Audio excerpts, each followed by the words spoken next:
Chapter 21.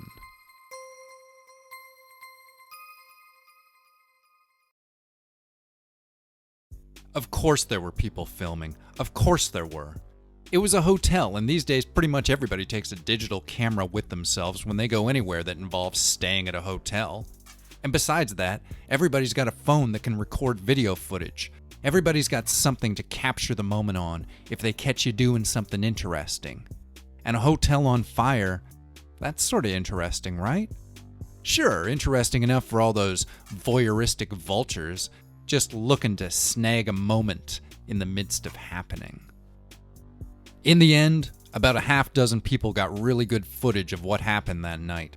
A dozen others got cell phone footage so blurry it might as well have been Bigfoot dancing the Charleston on the hood of a UFO, but at least a few people managed to get images of something. Something surreal. Those were the words a newscaster blurted out embarrassingly. A local news channel edited all the best footage into an exciting little movie, which I watched once on TV, and then a few dozen more times on the internet. YouTube had a great collection of clips, and I played them over and over and over again, sometimes in slow motion. I felt a strange, though presumably natural, feeling of ownership over the footage. I was a director who'd done his latest work with nameless camera operators he'd never met. I was the invisible hand which guided the star out into the midst of the stage. I imagined it had to be a little bit like how God felt. I guess all directors probably feel a little like that when observing the life of their creation. We're all a bunch of Dr. Frankensteins breathing life into a night where there'd only been stillness before. I'd aided in the birth of a story. The story of the masked man in the burning building. When the show starts, everybody is already looking skywards, up to the top of the Mason. A tightening zoom reveals a figure on the large neon S, a figure in a suit, and a mask. The masked man stands up on the S. He's looking out at the sky, and there's something in his hands. Suddenly, fireworks explode out from his fists, but not very impressively. They're little orange bursts, just barely perceptible against the twilight of the city's illumination. And the masked man is wavering a bit, almost like he's a bit drunk or something. Down below, murmurs are rumbling through the audience with every burst of weak orange explosion. Up above, the masked man seems to be laughing, or maybe screaming. It's difficult to say exactly what he's doing, right up until the moment when he slips. When he slips, it all goes wrong, and it all goes wrong quite quickly. The masked man slips off the S, but manages to grab a hold of it. There's a moment of that, of him clinging to the neon tubes like a kitten caught up in a tree. Hang in there, baby, someone might say. As he dangles, a burst of orange explodes into his coat, instantly setting the cheap apparel alight. Then angry flames are licking up the masked man's shoulders, and surely by now he's screaming. He must be. He couldn't still be laughing. Then the neon gives way. The glass seems to shatter in 5 major places at once. The big black bars begin to bend and then snap as the masked man kicks wildly against the wall in his attempts to scramble up the collapsing S. The man is on fire. Then the support structure surrenders to gravity, at least partially. Half the neon sign slides down the side of the building, raining tiny shards of burnt glass upon the crowd. Everybody is screaming and running. The sign swings hard against the front of the hotel. Glass shatters as windows burst inwards. The fire spreads suddenly, growing angrily in the wind. And the fireworks are still sputtering out weak bursts of colored flame as they tumble down towards the earth with all the bits of broken bulbs. A shower of glass and fire. Windows and neon signage all aflame. And somewhere amongst it, a homeless man in a costume. Atop the building, the masked man had been like some sort of an apparition. A demigod caught between the earth and the sky. He was a revelation, reaching up towards the celestial rooftop of the world. But by the time he hit the ground, he was just a man. Just a man in a mask. And the hotel burned on. Any information we may have gained from the security cameras was lost in the fire, an important-looking police officer explained on the television. Security cameras, I hadn't even thought of that. The only clue to his identity, said the important-looking cop, was a note we found in one of his pockets. It said... I stared intently at the TV while on the screen, the important-looking police officer pulled out a small piece of paper. I remembered tucking that small piece of paper into a pocket of the pants sometime earlier. The pants of the suit I'd made Warren wear. The important-looking police officer unfolded the note and read aloud the words I'd written in neat, capital letters, black marker ink on white cardstock. 4 words, 1 phrase. Compliments of Dr. Destroyo. And the world went wild.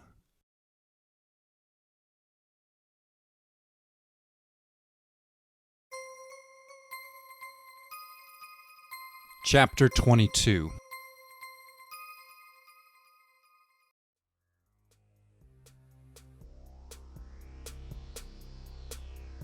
Everybody wanted to know, who was Dr. Destroyo? A killer? A victim? A suicidal cult? There were so many questions, and no real answers. Was the man who'd fallen off the Mason Hotel the real Dr. Destroyo, or was he another ruse, like the body in the alley with Mr. Scorpio? Was it all a hoax, perpetrated by somebody inside the media, or possibly even the police? Was there a serial killer, or serial killers at work? Was it all just a big promotion for a movie, or some new television show? Some sort of massively meta-contextual art project? Could anybody remember seeing any UFOs in the sky right before the body fell from the top of the hotel? The internet was abuzz with theories. Most of them were batshit crazy, and none of them were even close to the truth. People wanted to believe the most outrageous nonsense. Stories about government conspiracies and android assassins, escaped military hardware that had grown self-aware and gone rogue. There wasn't much information about the man who'd fallen from the Mason. As it turns out, homeless man is an excellent secret identity. It's sort of surprising that it hasn't been used more often. It took the police over 24 hours to release a name, and even when they did, there was literally nothing about the guy on the internet. Warren Sampson, born in Delisle, Saskatchewan, October 15th, 1945. Basically, he was some old guy who'd been living on the streets, moving from town to town for the past few decades. He didn't have any family or a criminal record or anything, really. He'd disappeared off the grid back in the early 80s and had sort of ceased to exist after that. Up until his death, he'd been little more than a walking ghost, as far as the online communities could determine. "What the hell is happening in Terminal City?" asked one cable commentator. "First they turn a blind eye to letting these masked vigilantes walk the streets, and now this? 2 deaths, 1 costume, and who's to blame? I say the local authorities and their soft sell on these disguised degenerates. The police have let this go too far, and as far as I'm concerned, the time has come for us to consider serious legislation against these so-called vigilantes, be they hero or villain." "Now hold on," came the counterpoint. "Seattle, San Francisco, and Delaware have all had very active, real-life superhero communities for years, and this sort of thing has never happened in any of those places. So we need to ask, is this something specific to Terminal City? Or is this simply the first place for things to go wrong? And of course, we're only going to know that if we start seeing violence of this nature everywhere else? Or if we see a continuation of whatever this current activity is? Big questions, said the program's host. Where do the boundaries of freedom start and end? Who should be overseeing these boundaries? And should people be allowed to wear masks if they want to protect their community? Inane questions. Nobody was getting to the root of it so far as I could see. The police seemed to have no idea as to what to do and had basically admitted that the investigation had been heavily compromised by all the media attention the story was getting. The footage had simply been too good to pass up. That had been the problem. Every news channel in the world had played at least one rotation of the man in the mask toppling off the neon sign as his jacket exploded with fireworks. I caught glimpses of it in Japanese, Russian, and a bunch of other languages I couldn't begin to decipher. A lot of the programs included photos of Mr. Scorpio as well, ensuring that all aspects of the peculiar case would be available to any schmuck with a televisual screen. And the name. The name had perhaps been the true catalyst. Before then, the headlines had to say something about a masked man. But when they were given a name, a title, they went for it. They grabbed it with both hands and ran wild. If anything, it almost seemed to comfort the media to be given a semi-official title to address the situation by. I guess it's why they give hurricanes names. People like to personify the enormous forces that exist outside of themselves. And what they had now was no longer just some anonymous storm, a strange, sweeping wind with a body count. It was Dr. Destroyo.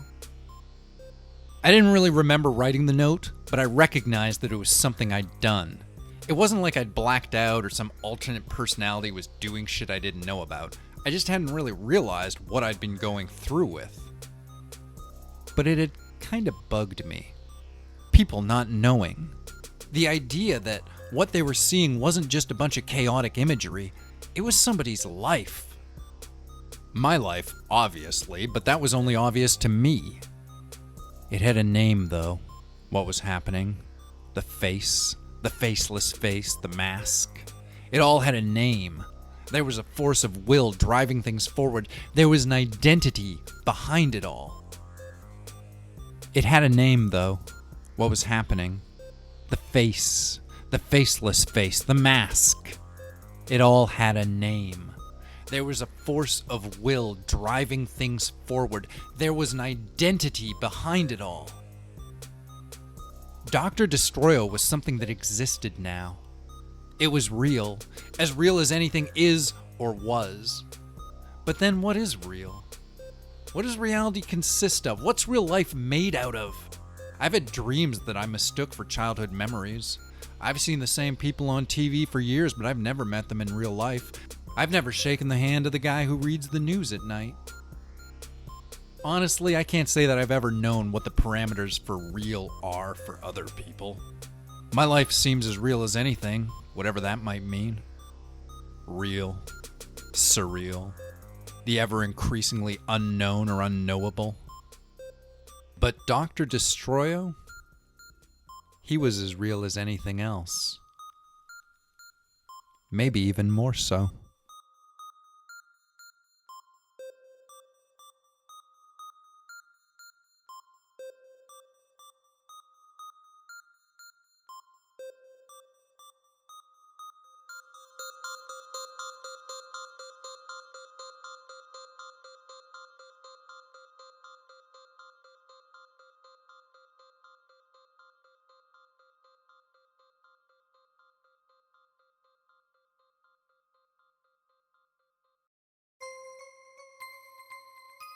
Chapter 23.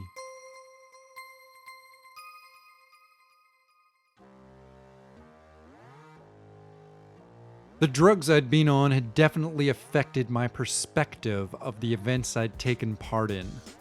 That much I was sure about. I'd killed a man and burned a building to the ground. Hell, I'd killed 2 men and burned a building to the ground. I'd killed 2 men, and Dr. Destroyo was connected to a 3rd body. a third corpse. Warren, Tom, and Mr. Scorpio.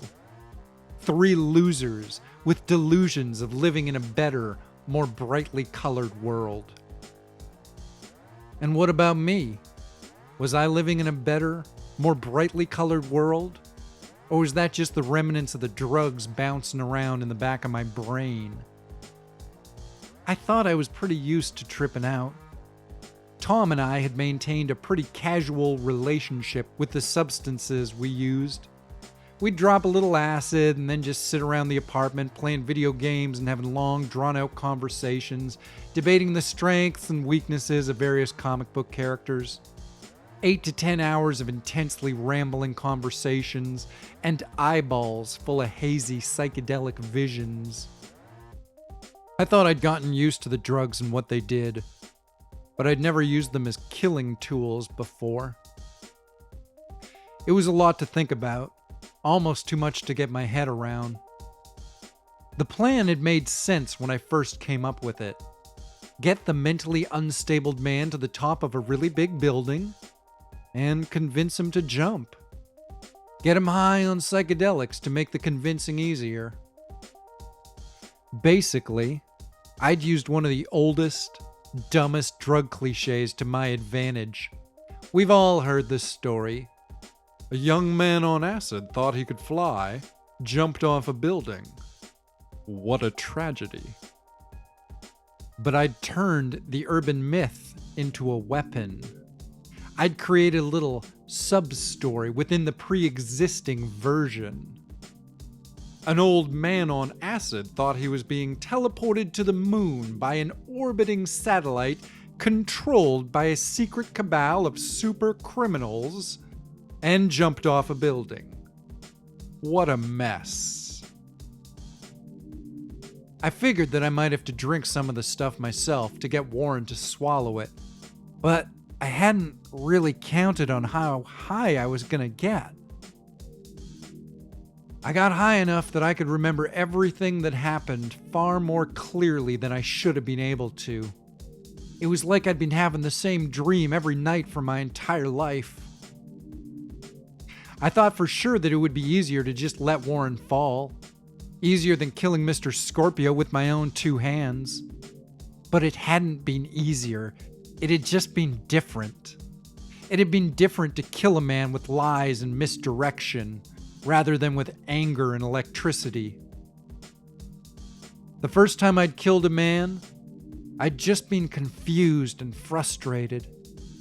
The second time I was high as a kite. And I couldn't seem to come back down.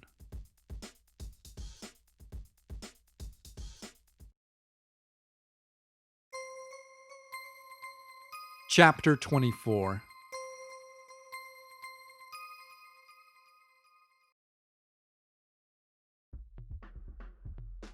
I think, I said aloud to myself alone in the room, I might be going insane.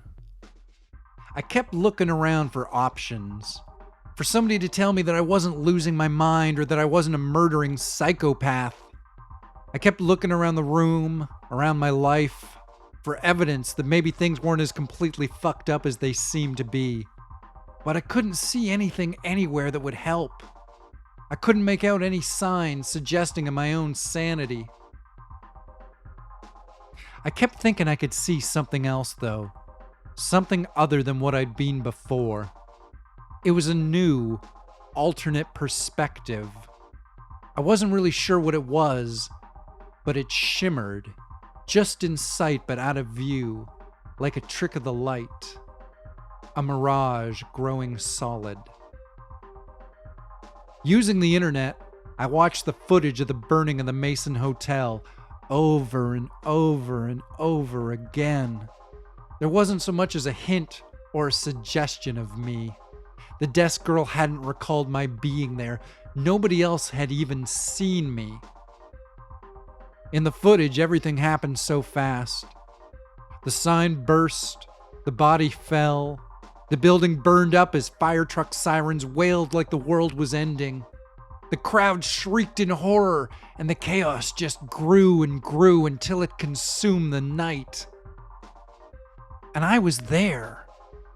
There I was, just on the other side of the screen, standing where nobody could see me. I was just behind Warren, buried deep in his shadow. I was in the stairwell of the building as the neon came apart and the whole place burned. I was slipping down an alley, heading back towards my home, as plumes of black smoke rose up into the night sky. People were watching something that I'd been a part of, something I'd masterminded. And now I was on the other side, not just the other side of the television screen, but the other side of the image. Millions of people had watched the footage billions of times, but only I had seen it from the inside. I was somebody who was from the other side of the story now, like I was playing a character in a show. But I wasn't just an actor. I was both character and creator, the illustrator and the illustration. I was a living, breathing work of fiction. I don't recommend being high on psychotropic substances when you kill somebody. It doesn't help you to get a handle on the experience. Instead, the drugs worked to intensify everything to an all-important degree and left me feeling like some sort of unholy harvester of souls. I felt like a flawed god, an eternally omnipotent being with a single perfect error running through the center of my heart. I felt like a real crazy fucker. I didn't want to accept anything of what had happened as being real. I wanted to pull inside of myself like a turtle. I wanted to curl up, forget myself, and die. I wanted to tell everybody what I'd done so they could just hate me and punish me as much as I wanted to hate and punish myself. I wanted to be taken away in shackles and made to face the consequences I so clearly deserved. I wanted to stop existing. That would be nice, right? Just turn everything off, all the lights. Just stop being alive, stop being conscious, stop being a thing that was aware. I wanted to turn myself off, to just fade away. But there was this other option as well. I wasn't sure it was there at first, but the longer I looked, the clearer it became. It was a separate aspect of myself, a path that didn't lead into mere self-hatred and simple self-destruction. There was something else. I couldn't quite see what it was, but it was another option. My memories were dizzy with drugs and blood and guilt and confusion, and inside of myself I could see something opening up. It was like a school of fish spreading out through deep water, like a flower blooming in the dead of night. I was a killer, an arsonist, a terrorist, a villain. But why stop there? I was an ontological antagonist, a vandal of artistic design. I was a meta-criminal. I'd committed a performance murder piece. I was a slow-moving suicide bomber in the process of igniting.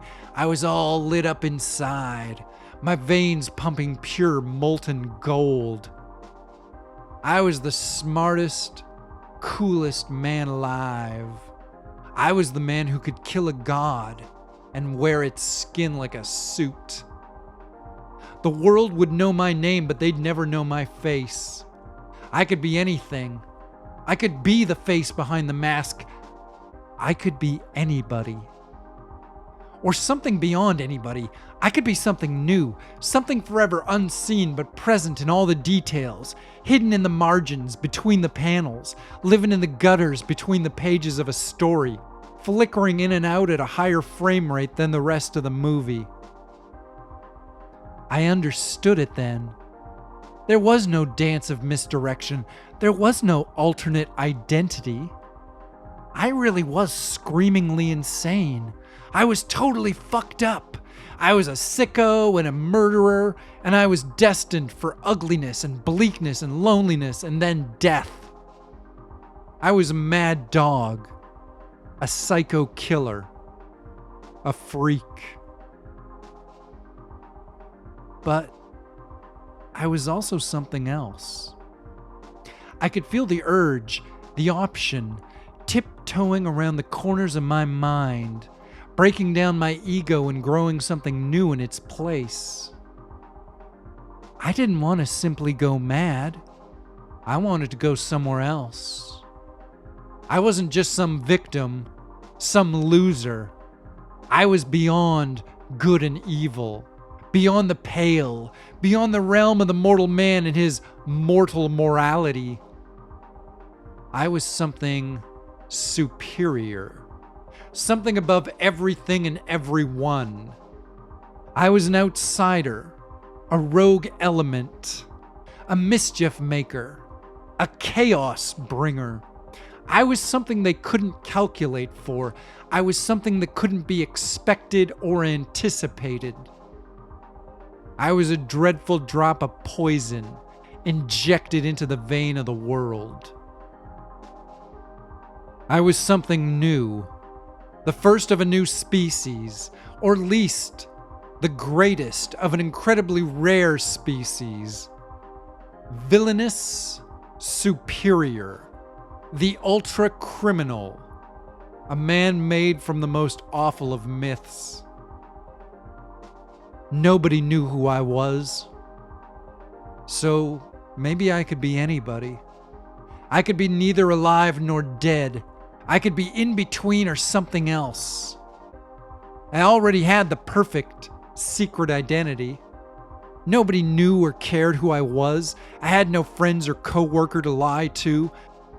No girlfriend or boyfriend to deceive. All I had was a choice. I couldn't live with the things I'd done. It wasn't like me. I wasn't a murderer. I was too lazy, too easy to get along with. I wasn't somebody who hurt people. Not really. Which meant I couldn't be me anymore. I was gonna go mad. I was gonna lose my mind and everything else I had. Or I could become something else. Something new. I didn't want to die. I didn't want to go to jail. I didn't want to get taken away. I didn't want to be some crazy idiot with nothing left to live for. So I closed my eyes and I made a choice.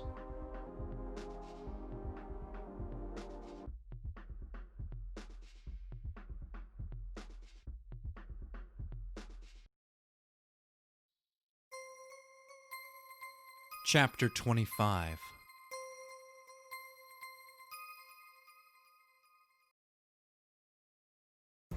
What if your whole life was a lie?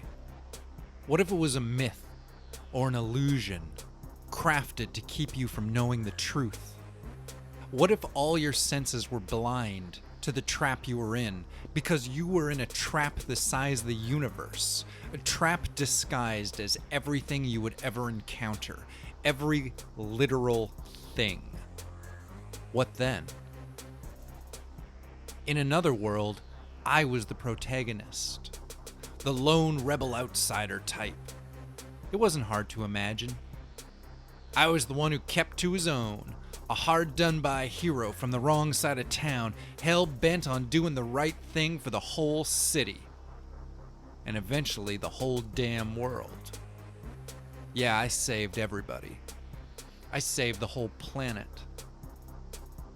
But even my enemies had friends, and eventually they all teamed up and came looking for me. Crime bosses from other star systems. Gang leaders who ruled the endless lands that exist between microscopic measurements. Dark gods who were overseeing creeping kings who were ruling over shadowy nights.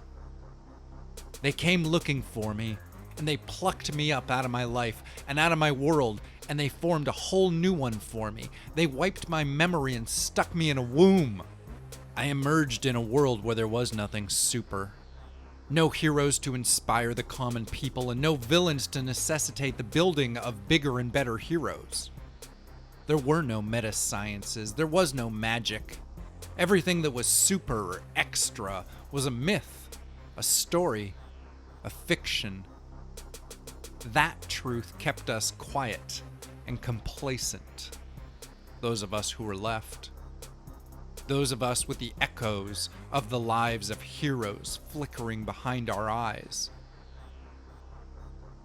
I was raised by normal people who taught me the confines of a normal life. I lived in a normal world where you just work and eat and sleep and shit and die, and nothing special ever happens.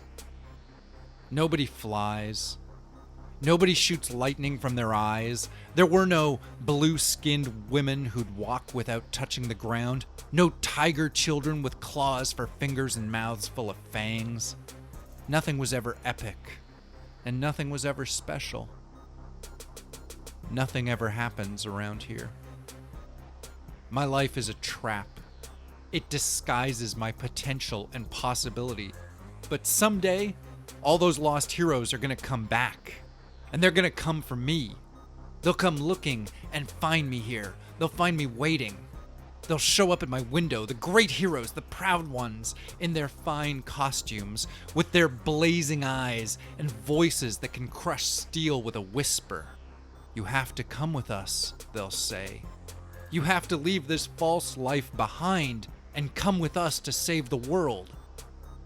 And I'll step up to my window and I'll look out at them with their glowing eyes and magic jewelry, flying suits of armor, and technology from other worlds. When I close my eyes, I can see myself standing before them. I can feel the wind in my face. I can feel their strange energies radiating against my skin. And then I step up to the window and out through it. I step out into the night and towards my destiny. I get to become something else. Something I really was beneath all those years of failure and mediocrity.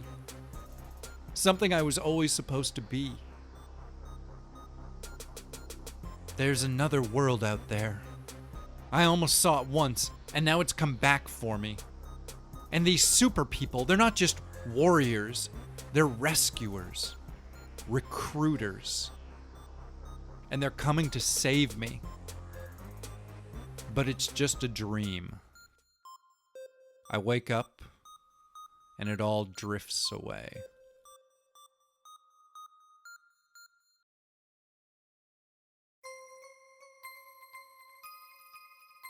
Chapter 26.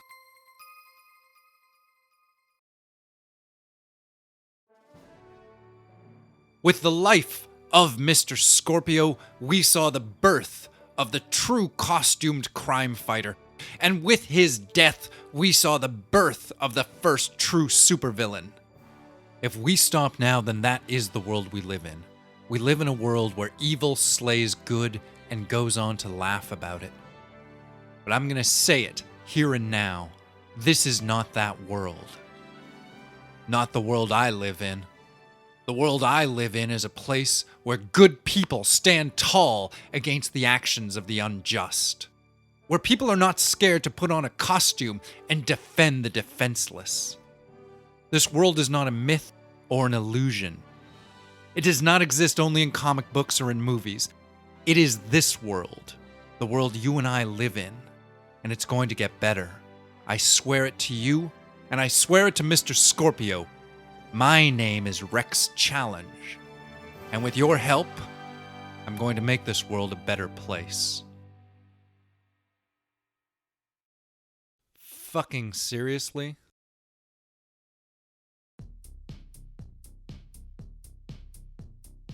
This dude was some kind of a viral video phenomenon. The clip he'd released was just a static shot of him in his costume talking into the camera. There'd been dozens just like it. Wannabe heroes swearing that Mr. Scorpio would be avenged. But this guy was somehow the epitome of what they were all striving to be. His video was getting over 10 times the views of any other wannabe's manifesto. And this guy didn't look like a wannabe. Xxxii was a big, handsome lug with an overabundance of personal charisma, which made him the closest thing the costume crime-fighting clique had to a genuine superhuman. He smiled broadly and he wore no mask. He had thick, wavy blonde hair and a big, strong jaw and clear blue eyes. His costume looked more like a fancy yellow and black military uniform with a large golden O in the center. The O stands for unity, the jackass had declared proudly in one of his videos.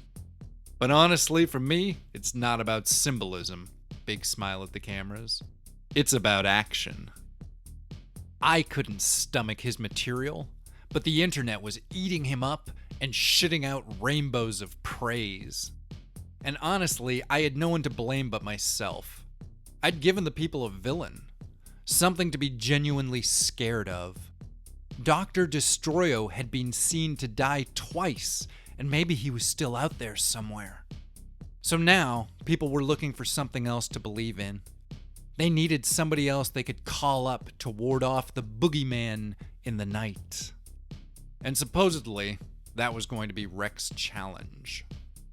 Near as anybody could tell, Xxxii wasn't even an alias, the idea of which made me feel like I was going to be sick. How is that a real name? Who calls their child something like that? He'd had surgery, I was sure of it. Nothing in nature needed to have a chin like Xxxii. He looked like he was probably a little over 6 feet tall and weighed around 200 pounds at a guess. Basically, he looked like a big guy who was in shape. But at the same time, he wasn't too big. A few of those online costume guys, you could tell from their photos that they were juicing themselves up pretty good. Steroids and stuff like that. But not Xxxii. He had the sort of sharply lean build a gymnast would want. He looked less like a man in a costume and more like the real thing, whatever that was. He was based out of New York City, which put him a good distance away from me, but he sounded like he was willing to travel. He wanted to be known, that much was obvious. You could see it in his smile. You could see how pleased he was with himself and how truly he believed in what he was saying. When he smiled, I knew that I would have hated him, even if he hadn't just been seemingly self-created just to hassle me. It shouldn't have bothered me. I didn't even really know why it did. How did it matter? This guy didn't know who I was or why I'd done the things I had. Nobody knew who I was. But I knew. Xxxii didn't bother me. But everything else bothered me. Being a murderer bothered me. Losing my roommate and friend bothered me. Xxxii didn't bother me. I kept telling myself that over and over again. But he sure bugged the fuck out of Dr. Destroyo. Which meant that eventually, something was going to have to happen.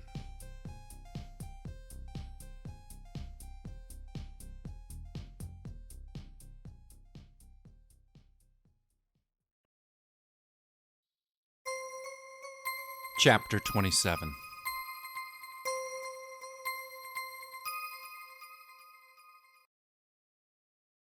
I am Dr. Destroyo.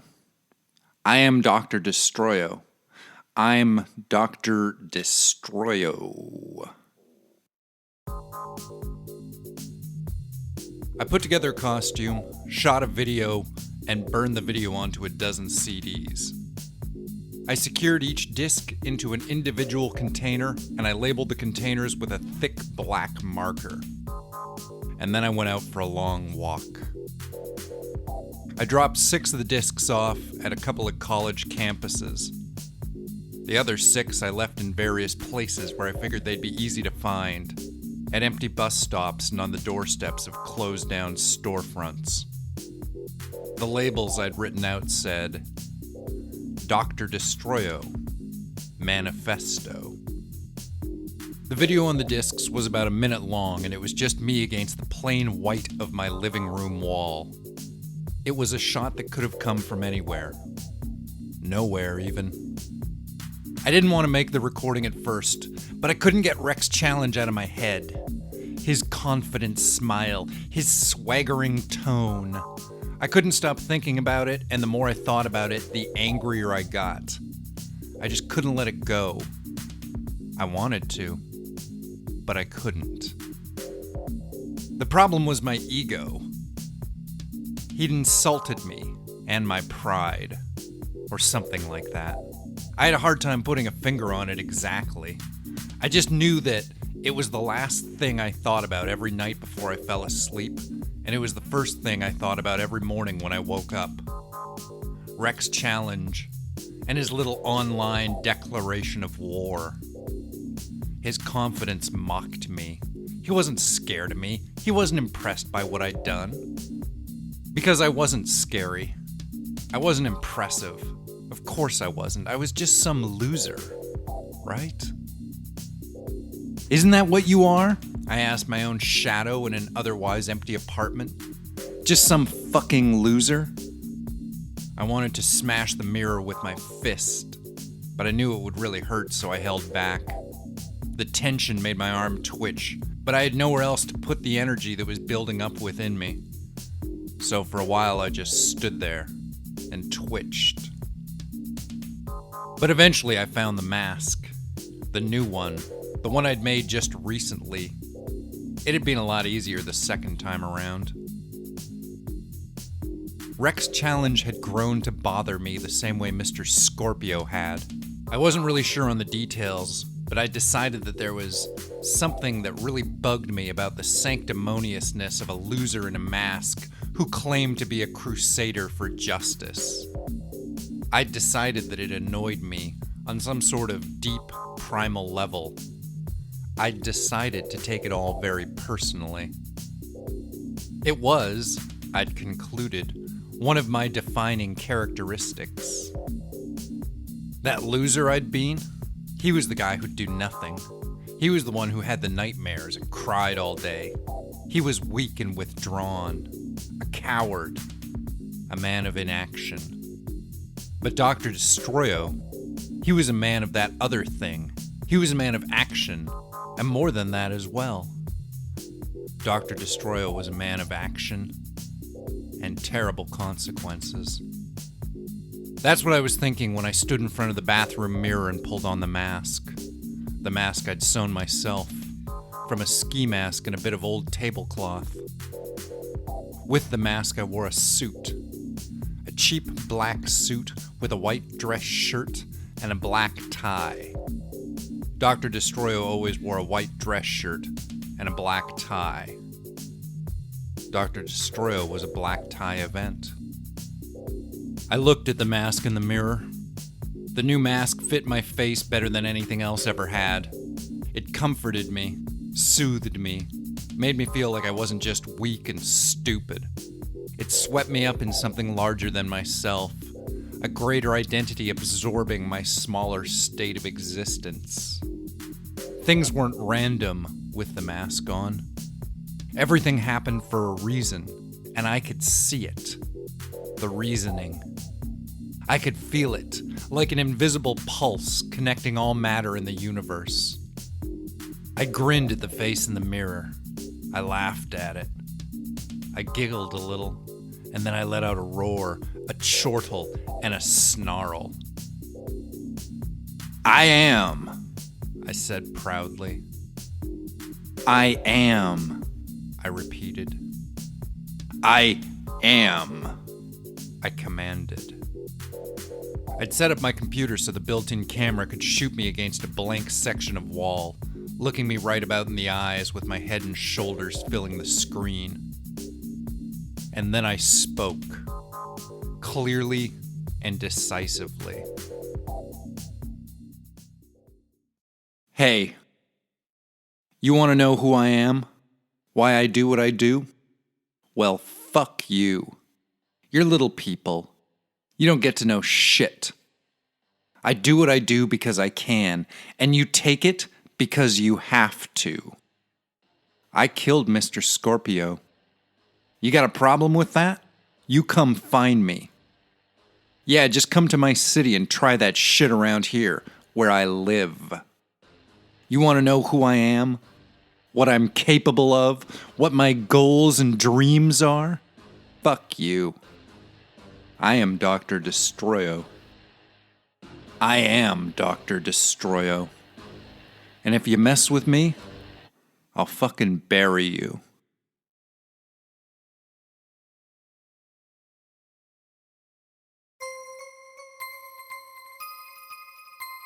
Chapter 28.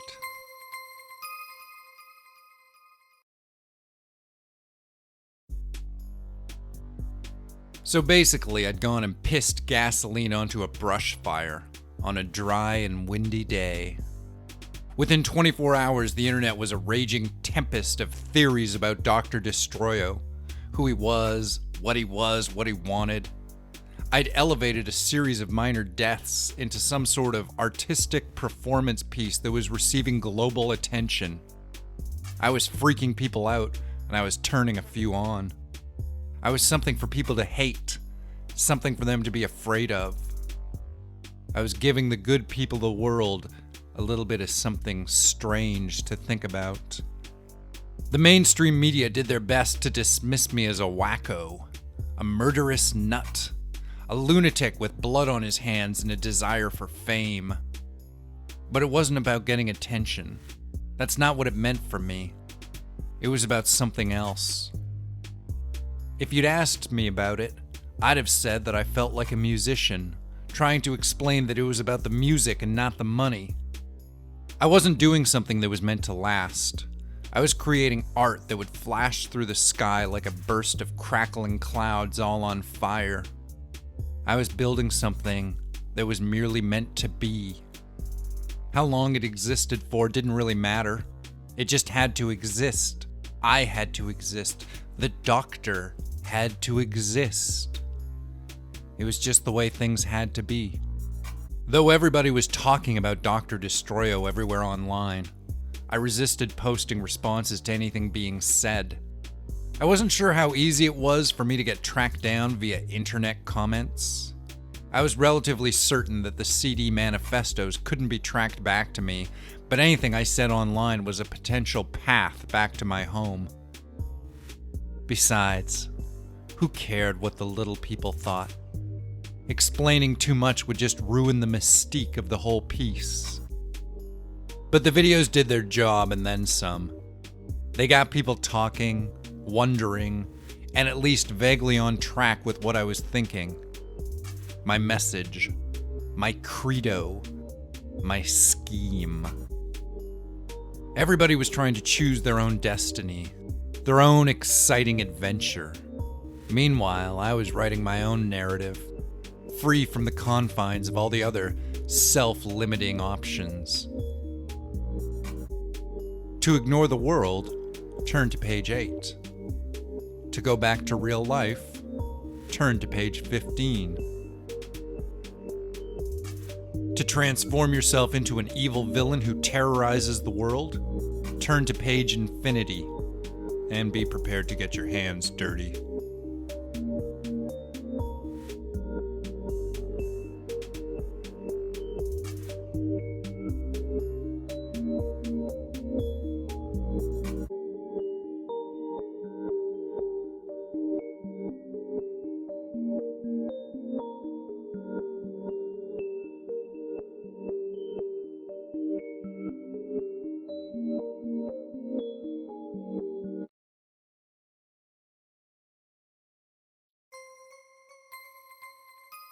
Chapter 29.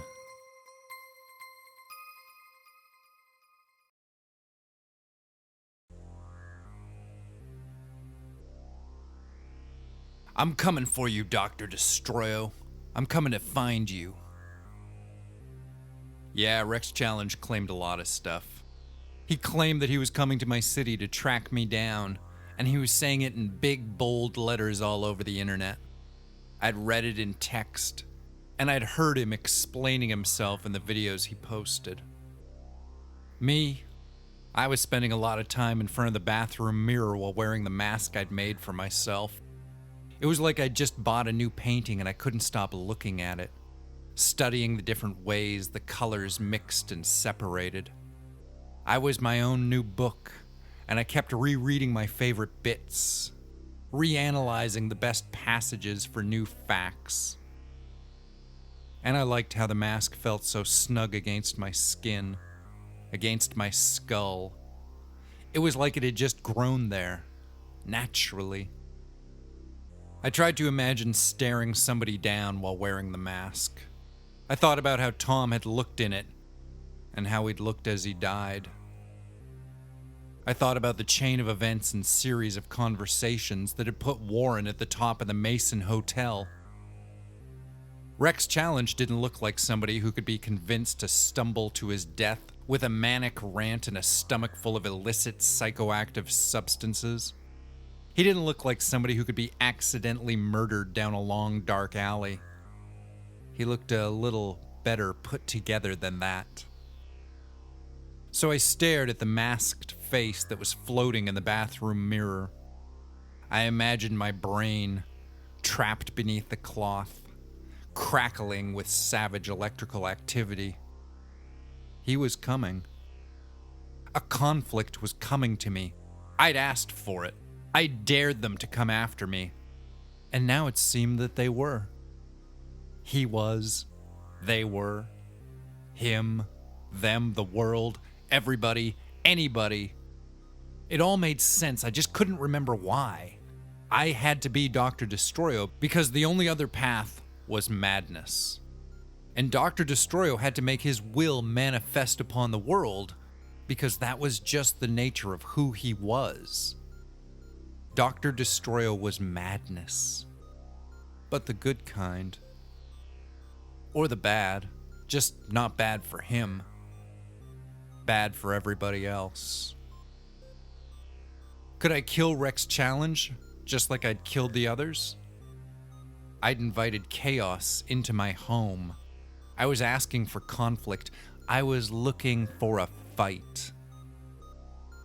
The mask was a condom I pulled on to protect myself from all the sick dangers of the world as I went out to fuck the planet with my big nasty thoughts and schemes. This was the next stage of life. For me, and for everybody. This was as natural as human nature, as constant as the process of evolution. I was what happened tomorrow. I was a sign of times to come. I stared into the mirror and tittered. The titter turned into a giggle, and the giggle turned into a chortle, and the chortle turned into something longer and less nervous. A drawn-out laugh that started beneath the mask and seemed to go on forever.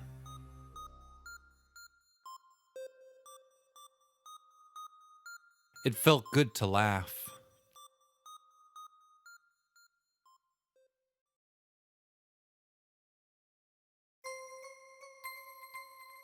Chapter 30.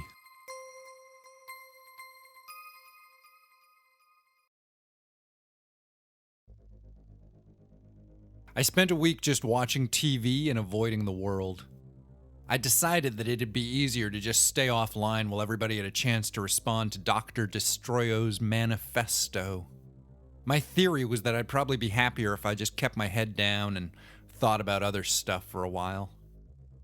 I was still trying to deal with what was happening in my life, and the process wasn't going really well for me. I think I'm cracking up, I admitted to myself, staring into the bathroom mirror. I think there's something wrong, deep inside of me. A week went by like that. Money, I decided, was just a whisper of an illusion, an almost imaginary fence in which to pen feeble-minded pigs. Money was like a god or an ink blot. When people looked at it, they saw what they wanted to see. When I looked at money, I saw a sad joke. Nevertheless, I was going to need some cash, eventually, just to keep my landlord off my back. Though that remained next month's problem, and I could deal with it just by not thinking about it. It's not impossible if you put your mind to it. Anybody can stop thinking about things. It's not like it's my special power or anything. You can ignore almost anything if you try hard enough. So I took a week off to sit back and do nothing. I smoked a lot of weed, and I watched whatever was on TV at whatever time I was awake. I honestly think I could have stayed like that, doing nothing for months. Maybe years. Maybe forever. I'd be great at fading away. I could just curl up on the couch, flickering past scenes on the TV that I'd barely even watch. A documentary about World War II fighter planes. An infomercial about a new type of sponge. New sponges? Holy shit! I spent the last of Tom's money and some of my own on pizza and potato chips. For the most part, I left the lights and my clothes off and just walked around the apartment in the dark, totally naked. I stopped doing laundry and I avoided the shower.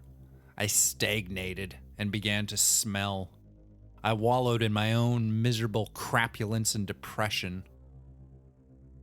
Every once in a while, I picked up the mask of Dr. Destroyo, but I couldn't wear it. Not for that week.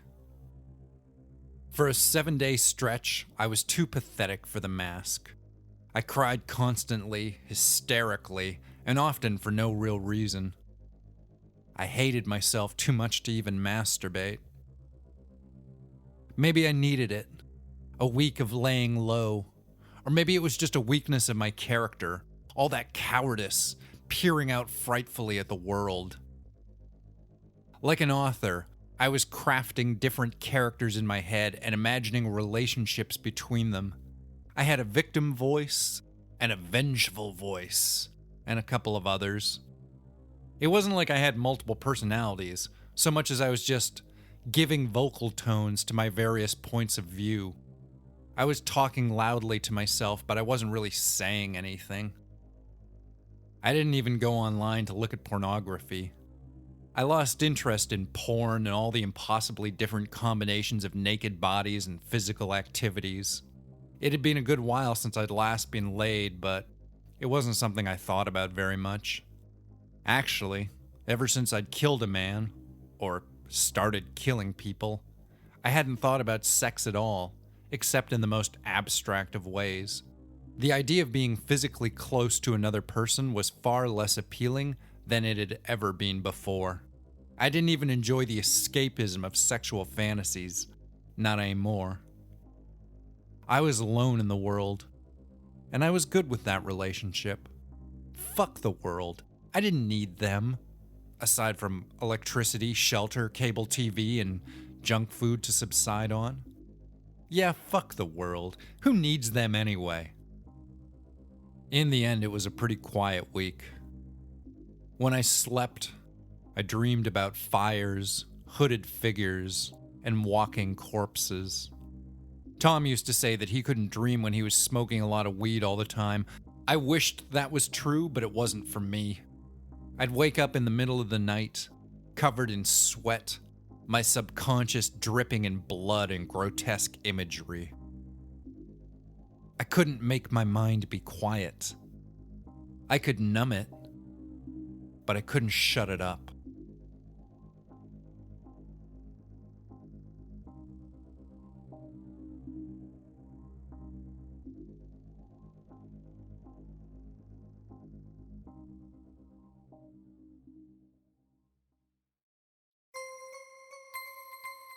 Chapter 31.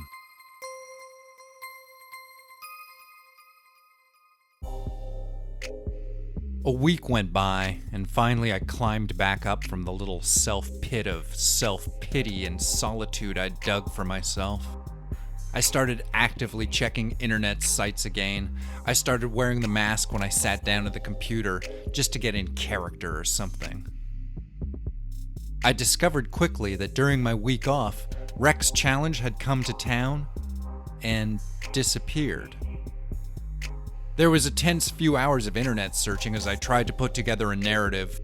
By the time I'd gotten back online, he'd already been missing for over 48 hours. According to his blog, he'd made it to Terminal City a few days into my self-imposed exile, and then roughly a day later, he'd simply gone missing. Or at least his blog had gone dead, as had all of his other online soapboxes. I may have to start rethinking my strategy, was the crux of his final post. Online, opinions about what had happened were pretty divided, as you might expect from such a disparate community as the internet. Was Xxxii dead or alive? Had Dr. Destroyo killed him? Was the whole thing a hoax? Had there ever been a Xxxii? Had somebody been paid off just to go away? People still couldn't decide if I even existed, but the trail of dead bodies had to lead somewhere, right? There were conspiracies about conspiracies which themselves were about urban myths. Truth was elusive at best, but hard evidence was practically non-existent, aside from the corpses. I considered blogging something publicly about the cowardice of Xxxii, but then decided to leave it be. I'd asked him to leave me alone, and now he was gone. Why push it? I did think it was a little weird that he'd come all the way to my stupid little city just to go missing across town from me. But what was I supposed to do about it? What was anybody supposed to do about it? It wasn't like a real person had gone missing. Xxxii was still just somebody's internet persona, even if he was a real guy with a real name. And a fictional identity can go missing far easier than a factual one, I theorized. The whole thing felt like a dream to me, or like a TV show I was following in lieu of a life. That any of it was actually happening seemed inconceivable. It was also unrealistic, so unlike real life. So I sat in front of my computer screen and I ran my hands down my face, feeling the mask that was layered between the skin of my fingertips and the skin of my skull. I felt absolute, invincible. I was bulletproof and unbreakable, eternal, fresh but filthy, like something that could never come clean. I was disease-proof and omnivorous. I was the perfect being created for universal supremacy. I was a bad idea, given substance and form and an internet connection. The disappearance of Xxxii just served to strengthen the notoriety and mystery which surrounded my identity, even for myself. I fantasized that I'd gone out and killed Rex in my sleep. I imagined that I'd chopped up the body and burned it away with acid in a big metal barrel. The mainstream of the online community stopped making jokes, and a few sites popped up expressing genuine concern about the whereabouts and personal safety of Xxxii. But nobody knew anything. Nobody knew anything, nobody had seen anything, and there was no body. Was it even a crime? Had a real person gone missing for real? Or was there just a big pitch for a new novelty soft drink at the end of all this intrigue? I'd zapped him off into space, or teleported him onto the moon. I'd disintegrated him. I'd transformed him into a fish. I'd wiped his memory and turned him into a homeless person. I'd beaten him into a coma and left him for dead. I'd burnt him alive. I'd drained his blood and turned him into an undead minion. I'd harvested his organs. I'd used him for genetic experimentation. I'd turned him to my cause. I'd shot him with a gun that made it so he'd never existed, with a bullet that reached him back before he was in his mother's womb. I'd altered reality so he'd never existed, except as a cry for help. There were theories. Eventually I added one, just a single one, to an online forum under a false name. I gave my name as unmasked_uninterested. And I said that I thought Xxxii had probably become scared of Dr. Destroyo and gone into hiding. My comment received 87 dislikes and 32 angry responses, 8 of which were typed in all caps. One user wrote to me, "Somebody out there is killing heroes, and we're all just sitting back and watching like it's not even happening. But it is. It's all real, and we need to find out who's behind it all.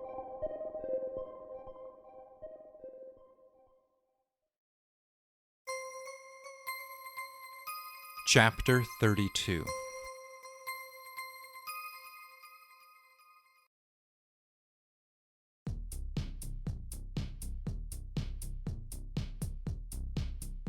Eventually, after my week of solitude had come to an end, I decided that it was time to go outside again.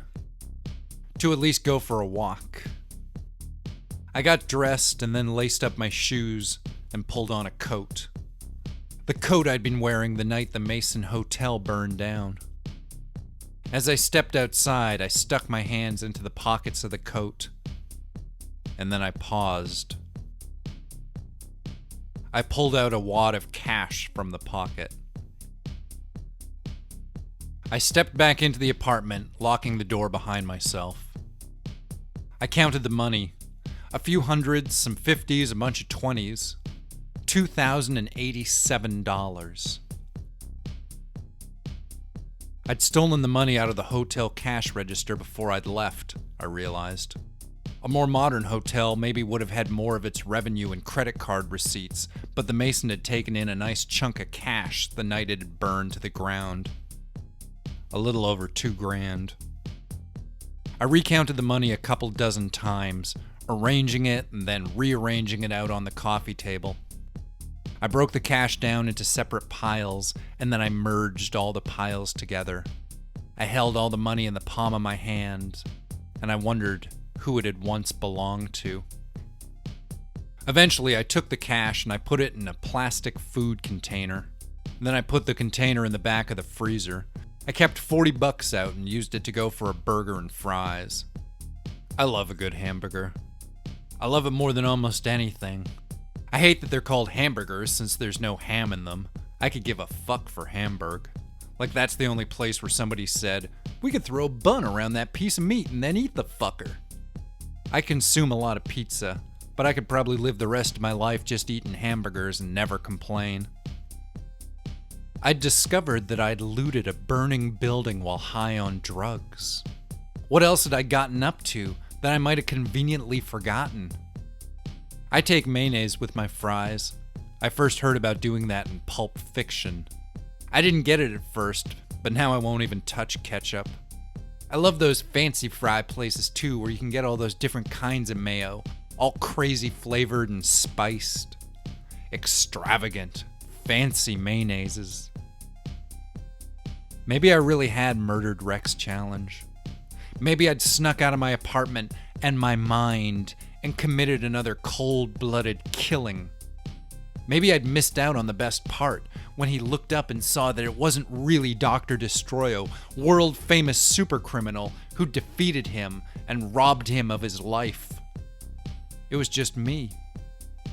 Just some ordinary guy.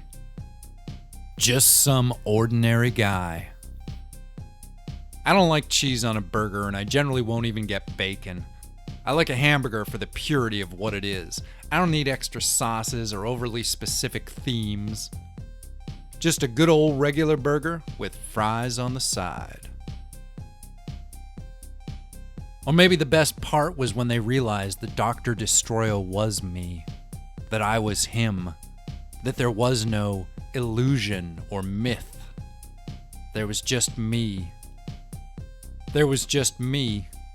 With a mask for a face. It was hard to say what was real and what wasn't anymore, really. And of course, I wasn't just some ordinary guy. Some ordinary guy had been my secret origin, my code phrase of transformation. If I had killed Rex Challenge, if that really was his real name, then he would have looked up at me and he would have known that there truly was something in this world that was bigger than men, bigger than all mankind, and that was Dr. Destroyo. I bought a bag full of burgers and then I took them home so I could eat them on the couch with the TV turned up loud.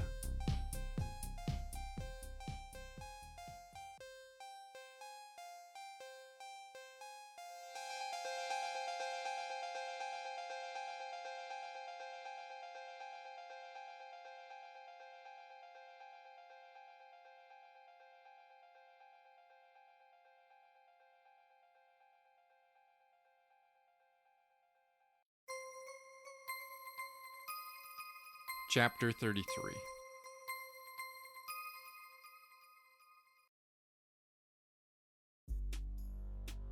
With the disappearance of Rex's challenge, I had to figure out what came next, all by myself. I couldn't decide if I wanted to record another message.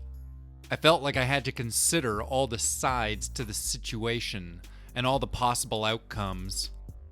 It was like looking ahead to all the potential moves that could be made in a game of chess.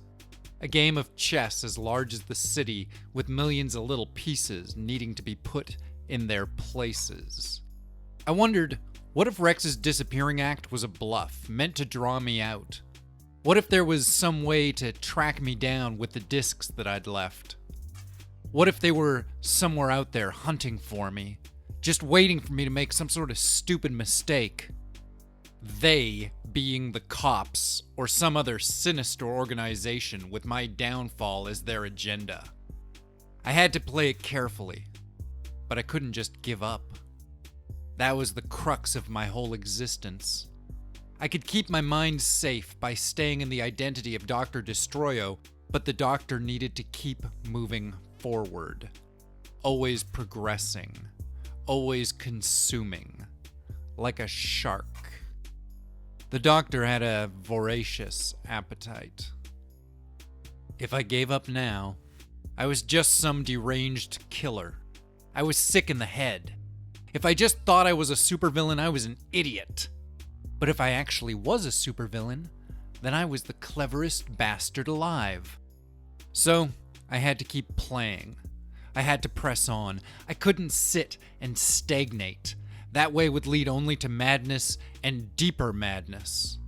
I spent some time trying to come up with a follow-up to my manifesto. What was my message? What was the point to what I was trying to do? Was my whole communication just a big fuck you to the rest of the world? Did I want to keep hurting people and destroying things? I had to admit that the footage of the burning hotel was pretty cool. Rex's challenge had served to show me that I was not alone in the world. There were people outside of my own head thinking about me, hunting for me, and there were people outside of their heads possibly hunting them just the same. What I knew for sure was that I was not alone. There was nobody like me, but I was not alone. I knew that I couldn't take credit for the disappearance of Rex's challenge, because if he suddenly reappeared, then Dr. Destroyo would come off looking like an incompetent boob, and that was simply not something I could allow. But I could let people know what I was thinking, in a sort of abstract, narcissistic way. Abstract narcissism. There was something about the very idea of the phrase that felt like it fit me perfectly, like a snug glove around my fist. Dr. Destroyo was less of a man, and more than a mask. He felt no fear, no guilt. Dr. Destroyo was like a refined version of myself. It was like I was projecting a purified version of my inner self beneath a mask. It felt like I hadn't just found it or created it. Nah, it was more like I'd grown it, like an extra limb or a protective shell. I'd grown a new identity, like an internal organ I'd mutated just to deal with the task of modern living. I wasn't going crazy. It was the world that was crazy, and I was gradually growing saner than I'd ever been before. But who knows what it looked like from the outside?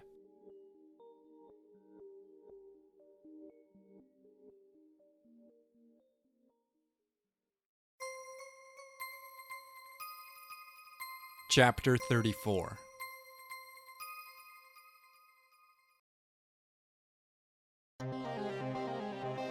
You know what I love? I love the fires of chaos. It was a cold open. I see you all out there. You think you're so fucking special, don't you? Just me up against the plain white wall. You cower in your little rented caves, paying for magic sparks that spit out of the wall and warm your cold little primate bodies. You're not even real people. You don't even have the courage to be real. You're not even really alive. Your world is just a playground for ghosts. In a black suit jacket. You saw to that yourselves. You made a whole empire out of praising celebrities and voting in corrupting influences. You consume and procreate, and it all just amounts to a culture of defecation. Defecated desires, defecated lives. With a white dress shirt and a black tie. And all you want is somebody to carry you through it all. A mommy or daddy to tuck you in. Something nice to play with your genitalia. Burn the rest of the world, turn it all into ground meat. As long as you're safe and you can't hear the screams, it's all okay, isn't it? Slave labor camps next door, just turn up the television. And a pair of black gloves. Oh, I know, there's more to you than that. There's the givers, the carers, the philanthropists. Well, as far as I'm concerned, you're just a superior class of victim, enabling the endless cycle of cruelty that dehumanizes the whole point of existence. If you really wanted to help people, you'd put a bullet in their fucking heads. And the mask. I grinned at the camera like I was gonna howl at the moon. It didn't matter what I did. Nobody could make out my facial expressions. The featureless fabric was my visage. I gave nothing away. You know what your problem is? Your problem is yourself. Yourselves. You are your own greatest limitations. I wanted to twitch, to scratch my nose, but I needed to keep myself covered. If I showed anything, even so much as a scrap of skin that could indicate my ethnicity, then I'd have given away an enormous part of the game. People needed to be able to imagine that there could be anything under the mask. That was the point. I could be their best friend, their dearest lover. I could be themselves, yourself, your true self, the part of you that you can't admit to yourself. You know what I want? I want to see a world of people like you strung up by your thumbs. I want to see your species down on its knees, and you're so close already. You're so close. We can almost see it from here. It's a perfect picture of planetary submission. I snarl and make funny faces under the mask. Nobody can see me. I stick out my tongue at them, lewdly. They'll never know. I want to set your world alight, just to watch the flames climbing up in the sky. I want to burn it all down and eat it all up and waste all the resources and rub your fucking face in it. You fucking cowards and hypocrites and so-called ordinary people just trying to live good little lives. Because fuck you. You're what got us here, to where money is the only god and every child is reared to be a whore. You look around at this world and what do you see? An endless parade of cattle, all seized up with self-importance and sexual lust. I felt hungry, violent, turned on. I wanted everything, and I could feel those wants consuming me. Well, guess what, gentle parents? You may now rejoice and tell your children the truth. Tell them there is a boogeyman, a creature in the dark, something in their closets waiting to get them as soon as the lights are turned down low. He's out there, and he's killing heroes and slipping between raindrops. I felt lonely, estranged, alienated. I felt ripped apart from everything else. Remember all that bullshit where Jack the Ripper said he birthed the 20th century or whatever? Well, welcome to the 21st century, assholes. I put my gloved right hand up to the side of my head, my index and middle finger the barrel of a gun that was pointed at my brain. I am Dr. Destroyo, and I am very fucking real. And that's all you need to know. The imaginary handgun goes off, my head bucking slightly as the imaginary bullet travels through my temple, my holy temple of my mind. There, the video ended.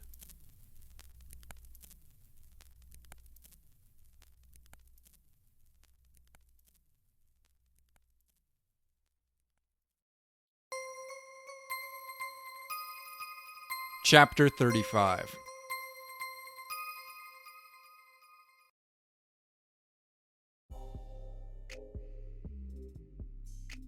I went through the same distribution process a second time. I burned the file onto a bunch of CDs, and I wrote Dr. Destroyo on the discs with a black marker.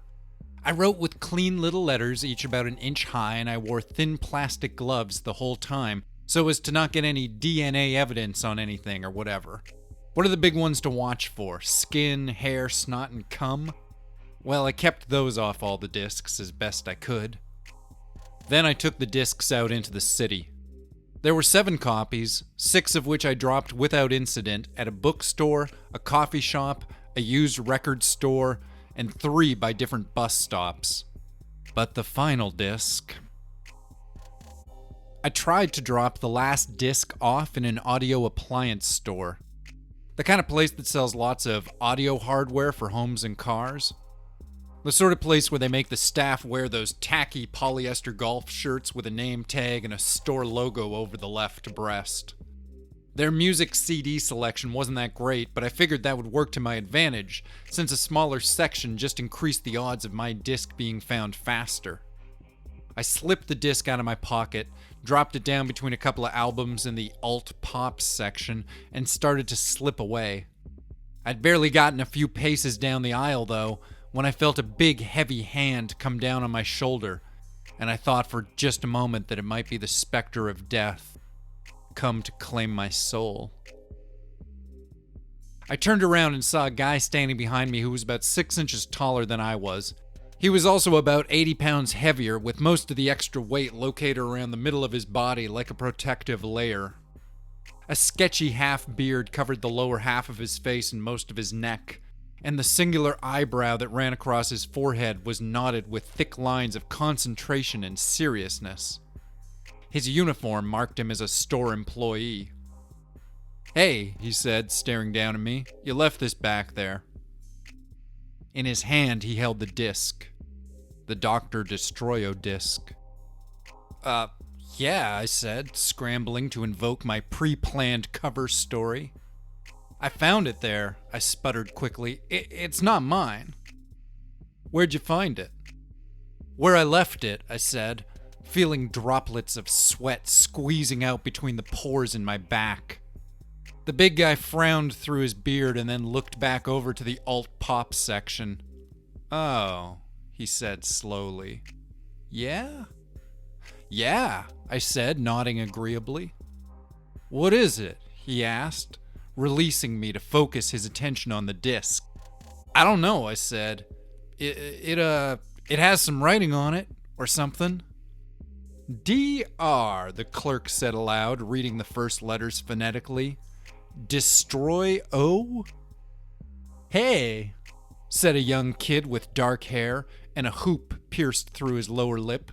"Did you just say Dr. Destroyo?" "Yeah," said the big clerk, nodding. "That's what the disc says."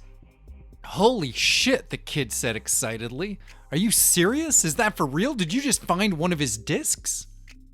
"What do you mean?" the clerk asked the kid.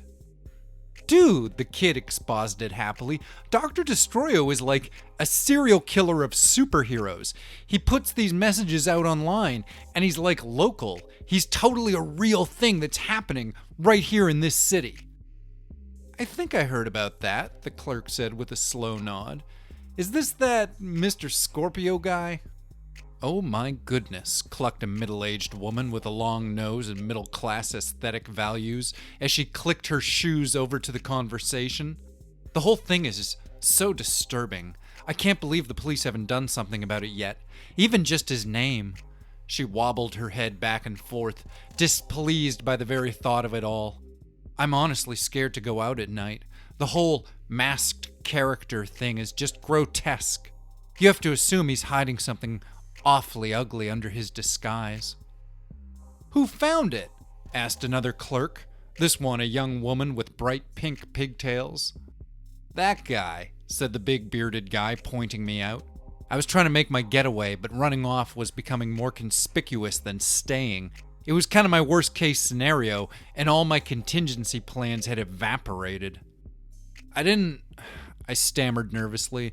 It was just in there, with the other CDs. Why didn't you say anything? Asked the kid with the pierced lip. He was grinning at me like I'd found the golden ticket to the candy factory. I don't want any part of this, I said, putting up my hands. Serial killers and internet criminals? No way, man. I don't want any of this. What? The kid just kept pushing. Why not? Leave him alone, the middle-aged woman told the kid. Anybody with any sense would have just left that thing where they'd found it or gone to tell the police, which is what you should do now, she concluded, directing that last bit at the bearded clerk. Fuck that, said the kid. Let's see what's on it. No, the middle-aged woman almost shouted. It's criminal property. It should be turned over to the police for their investigation. I'll give you $30 for it right now, the kid said, pulling out his wallet. $30 and I'll just walk away. You can't do that, the woman yelled. $50, the kid snapped, pulling the cash out of his wallet. $60. I backed away from the crowd, whose energy was starting to get a little weird. I don't want any part of this, I repeated. You guys can figure it out. $80, the kid said. That's evidence of a crime, the woman yelled. $85 cash, the kid yelled back. I took 3 steps backwards and then spun on my heel and took off out of the store. I don't think anybody noticed me leaving.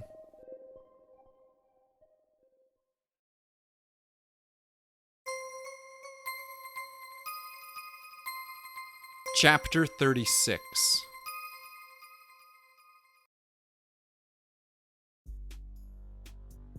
And so, my new manifesto made it out into the world. My image and my message traveled through the unknown miles of pipes and fiber optic cabling that formed the body of the internet and spread out into the World Wide Web. A seed of my mind, my consciousness, was embedded within the viral video which was now encircling the globe like some great self-perpetuating disease of ego and mayhem. I was like that giant snake from those old myths, the one that was wrapped around the world, and I was starting to squeeze. Based on what I could see online, at least 2 of the discs made it out, though I suspected that the one from the CD store had ended up with the cops and would never see the light of day. Or the light of the internet, or whatever. What about the other discs? They'd probably just been ignored or unnoticed, or were being hoarded away in dank little apartments rented out by weirdo nerds. Online, the world was full of angry responses to my chaotic rhetoric. I felt like I'd hit just the right balance of arrogance and surrealistic insanity to anger the broadest possible cross-sections of internet communities. Responsible people hated me because I was a psycho killer. Irresponsible people hated me because I clearly thought I was better than them. Nobody was on my side. Message boards filled up with dissections of my every choice of phrase. I read samplings and clips of it all, but mostly ignored what all the little people were saying. A few clips of my film showed up on big-time news programs, though the mainstream media was obviously trying to avoid glamorizing my activities. Thanks to the faceless and plausibly infinite army of the internet, though, the mainstream didn't really matter. Anybody who wanted to hear what I had to say could find it for themselves easily enough. I was only ever a few clicks of a keyboard away from anybody. Everybody. Every second website hosted a link to a different upload of my video.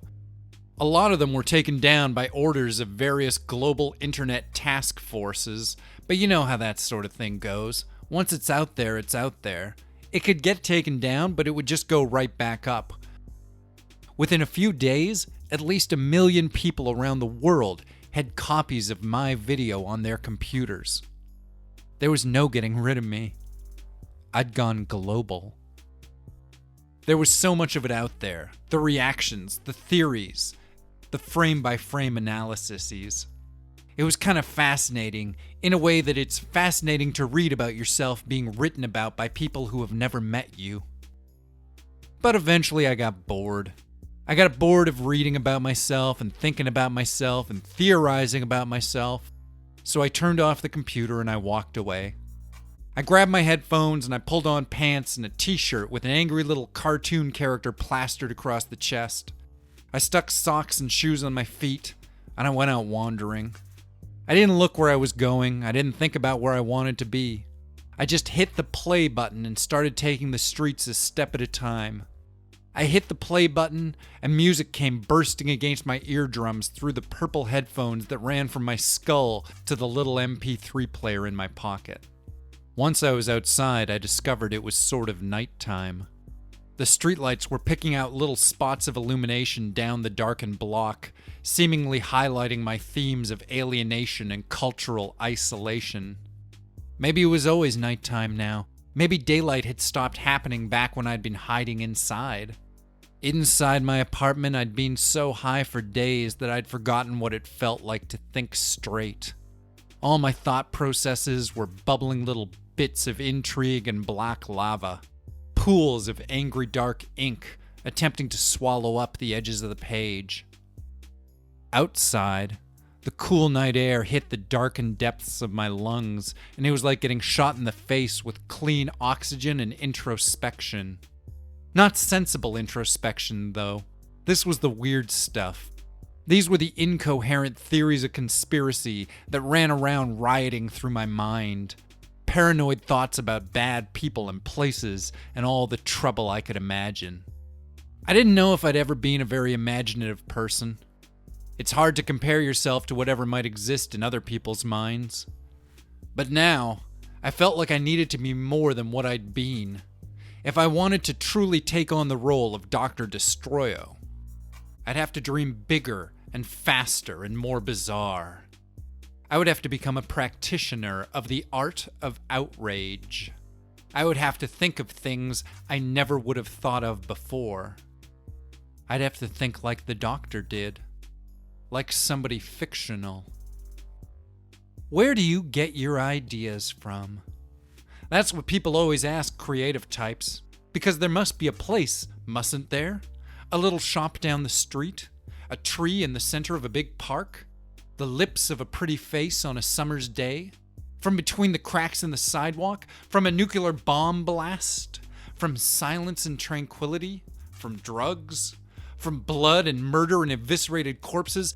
And costumed dead men falling up into the sky, wings on fire, bodies smoldering on into the upper atmosphere? Yeah, the streets were dark and empty. Like my heart and soul. What if Dr. Destroyo wasn't my idea? What if Tom hadn't been what I thought he was? What if he'd been something else, something setting me up to do what I was doing now? What if my roommate had been an alien from another world, or a refugee from another dimension, come to this realm to infect our civilization with a plague of bad ideas? Anybody could have been the doctor, but once the idea was set loose, the concept would be free to breed itself into any identity it encountered. Where do you get your ideas from? Is what I could imagine somebody asking Dr. Destroyo. Maybe I was getting my ideas from an alien ghost. Maybe Tom had been wired up to the heartbeat of Sirius B when he was in his delta wave states of neural oscillation.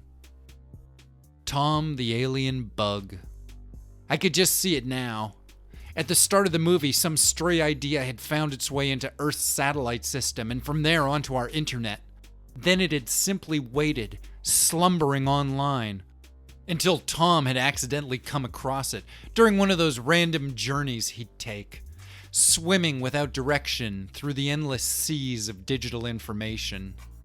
Yeah, that had been Tom, tripping the light fantastic with his modem, leaping wildly from hyperlink to hyperlink, absorbing new ideas and drawing strange new connections between those ideas, always moving, but not on any particular path.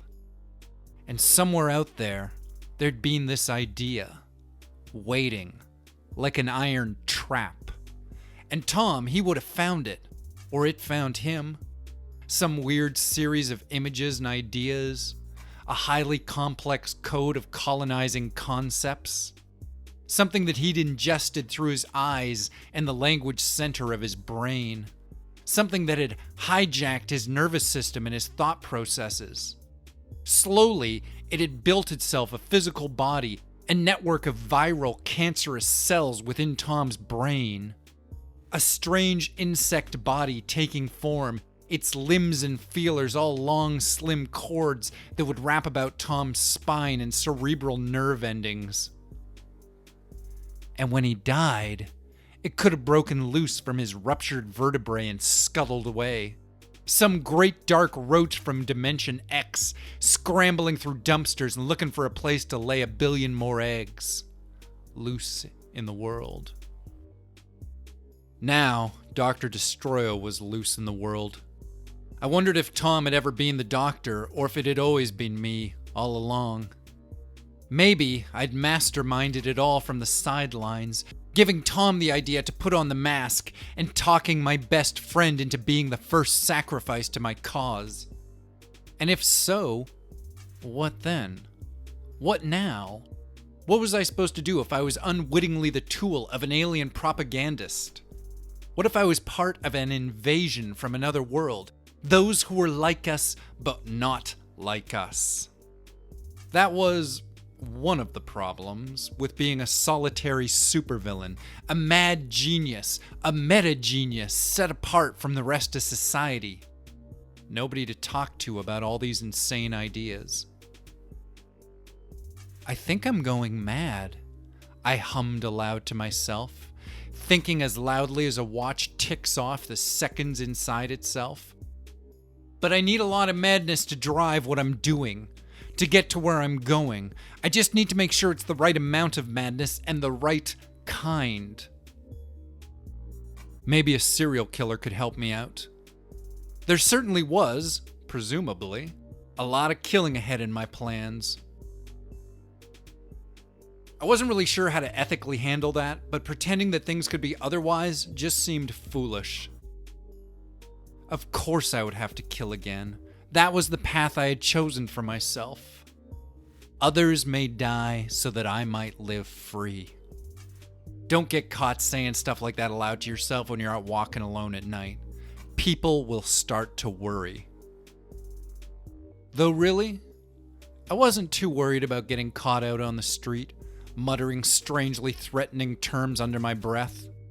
The blocks around me were as empty as a poorly funded movie that couldn't afford extras for the backgrounds. It was easy to pretend that I was alone in the world, because I was. Everybody was dead, except for me. Well, they weren't dead, they just weren't real. They weren't real, not like I was.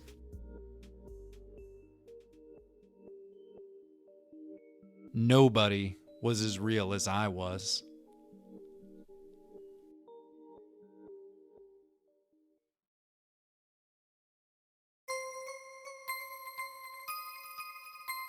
Chapter 37.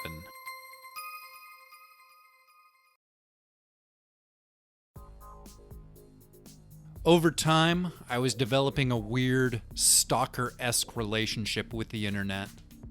I'd gone out of my way to make it notice me, and then I ignored it for weeks at a time. My primary interest was in analyzing the tones that predominated the global conversation. It was like a science project where I was testing everybody's responses, their reactions. The world was joined together, strapped under my microscope. I was looking less at the individuals and more at the larger trends. And they all seemed to be pretty angry and condemning.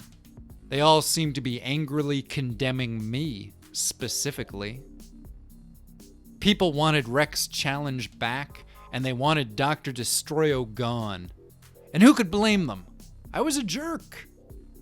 I stood in front of the bathroom mirror and watched the passage of time as it trickled across the empty space framed therein. 2 months had gone by since Tom had died, and once again, I was just about out of money. I'd spent most of what I'd stolen and fallen off the face of the world. The only people I spoke to were the guys behind the counter at the pizza place and the guy who stood out front of the pizza place selling little dime bags of weed. I did my best to never be outside while the sun was still up in the sky. I was about equal parts supervillain and burnout. I wore my mask around the house. Hell, I wore it into the shower once just because I forgot I had it on right until I added the shampoo. I ate a lot of pizza, and I smoked a lot of weed, too. Watching my money ran out made me a little nervous, but I figured that given enough time to breathe, the situation was going to take care of itself. Somehow. So I sat around and watched crap on the internet. I read theories about myself.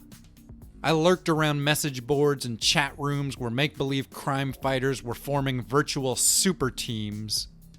But they weren't real vigilantes. They weren't real anythings. They were just waiting. They were waiting for somebody else to do something. They were waiting for the next thing to happen. That's all they were good for. Spectators and background props. The enigma of the disappearance of Rex Challenge had worried me a bit, but at the same time I was doing a pretty good job of not thinking about it. The whole thing did seem a little ominous, but on the other hand, the guy went into a bad part of town in a city he didn't know looking for a dangerous person. What kind of lifespan does that sort of behavior lead to? Even still, I'd have felt a lot better if a body had turned up. And then something did turn up. Something else. Somebody new.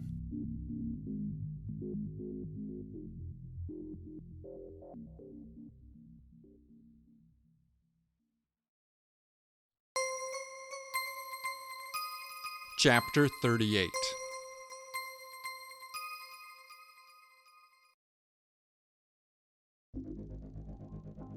He wore a tight reddish-black mask that covered his entire face.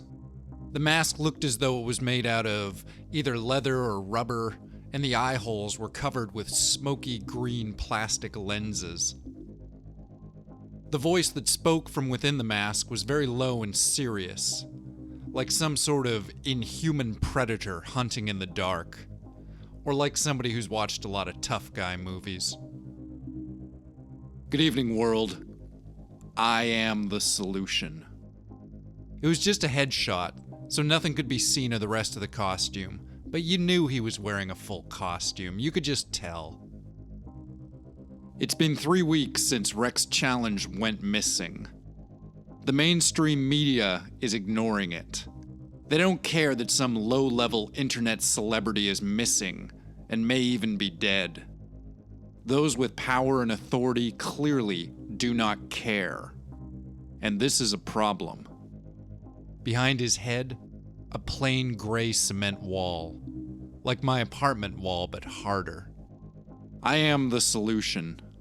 I am somebody who has suffered at the hands of chaos. I am somebody who is here to help. His mask looked very well made and expensive. It looked like it had been produced by somebody who knew what they were doing. Somebody with a degree in sewing, or whatever. I'm putting this message out because I want the good people to know that they can trust me. And because I want the bad people to know that I'm coming. There was no way to tell who he was. He was a man, that part had to be true. But past that, he was as much a mystery as Dr. Destroyo. He was entirely an unknown. This is a new age.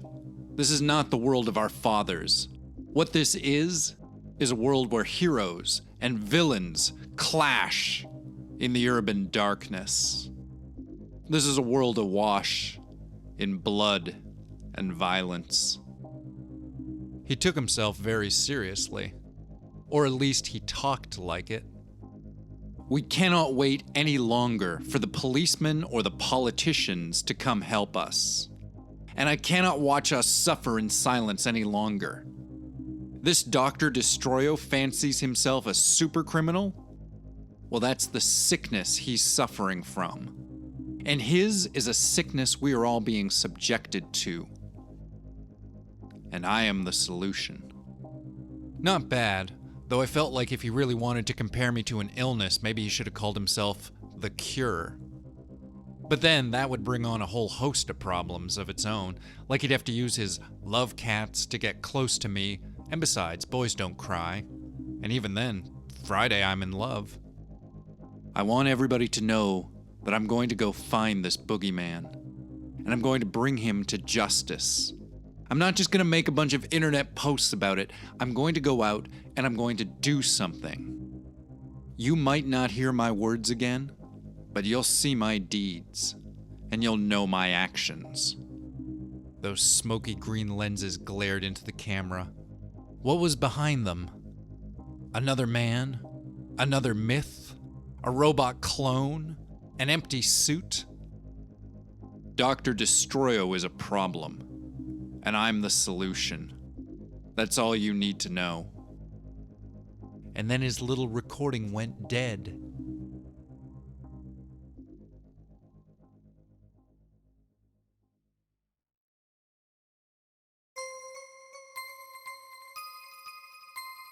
Chapter 39.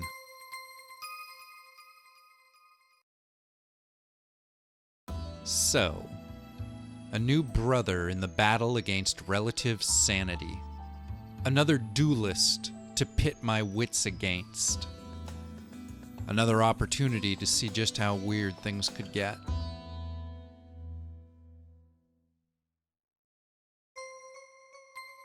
Chapter 40.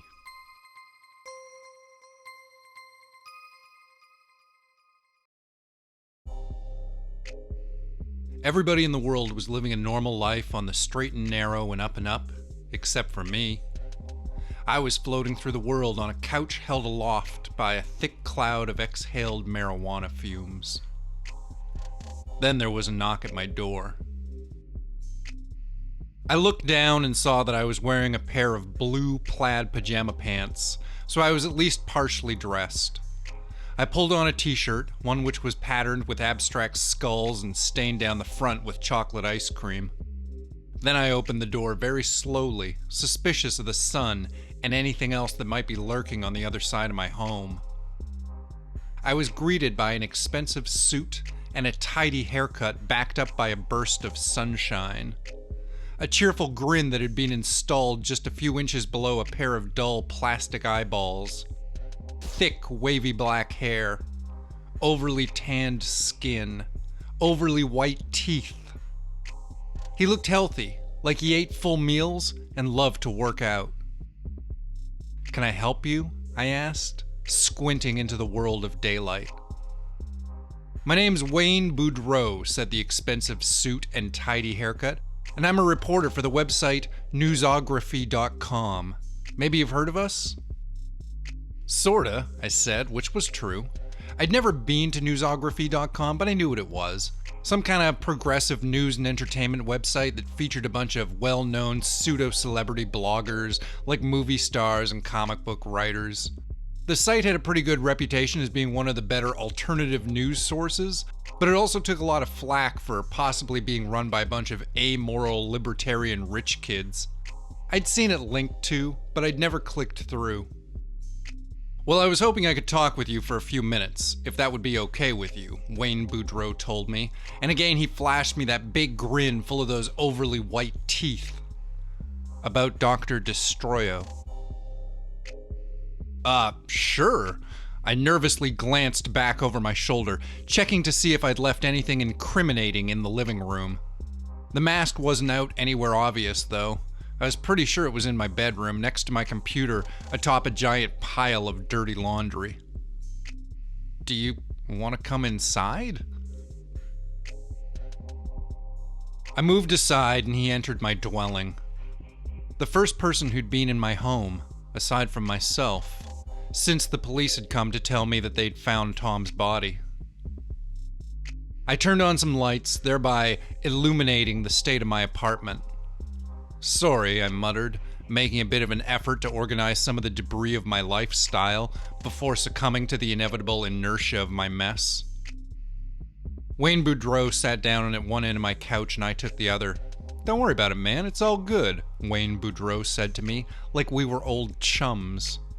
He glanced over at my bong and remarked jovially, "Hey, I've got the same one at home." I couldn't tell if he was joking or not, so I just made an expression that was lost somewhere between a grimace and a frown. Then, Wayne Boudreau leaned in close to me and spoke in a tone of voice that suggested that he really wanted me to appreciate how sincere he was being. "Before we get going, I want to be totally straight with you," he said carefully. "The reason I'm here is because your friend was killed in close association to what are being seen as the Dr. Destroyo murders." A little shiver went up my spine hearing it phrased that way. Now, I'm sure this isn't stuff you really want to talk about, and I respect that.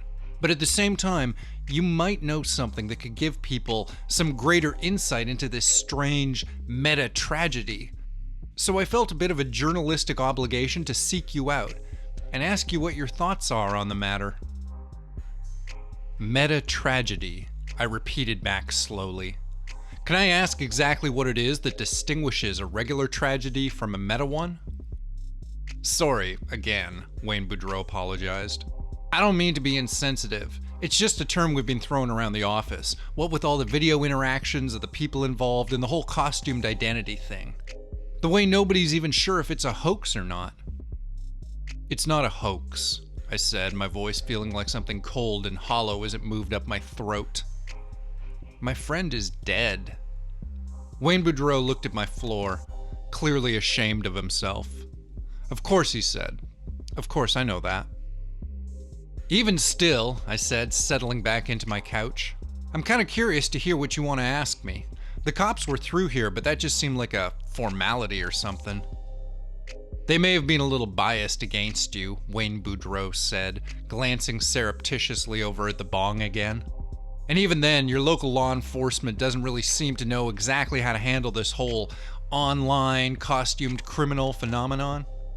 "Well then," I said, struggling to keep my voice even and calm, "ask away, man."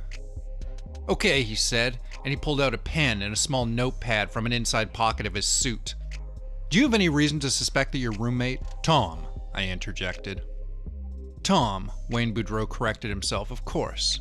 So, do you have any reason to suspect that Tom may have had some kind of a personal connection to the man who is now calling himself Dr. Destroyo?" "Seems pretty unlikely," I said without giving it much thought. "I mean, Tom wasn't really that social of a guy, you know?" "And you don't remember him saying anything about meeting anybody, even in the weeks or days leading up to his demise?" "Given the circumstances," I said, "I think I'd remember something like that." Wayne Boudreau clucked his tongue. He looked at me for a long moment, saying nothing, and during that moment I could see his wondering written plainly across his face. If his face had been a book, it would have been entitled, "I wonder if this sketchy little stoner could really somehow be behind all this weird crap." I decided to bite at the bullet and push him a bit. "Mr. Boudreau," I inquired gently, "is there something specific that you'd like to ask me?" "Please, just call me Wayne." There was that big plastic smile again, but now it was dialed back a little. "Honestly, I don't know what I'm expecting to learn. I was sort of hoping that you'd know something I could use. If there were any of his hangouts you were familiar with, or if you knew of anybody else who might know something." "I wish I could help you," I told Wayne Boudreau. "I really do." I looked away sadly.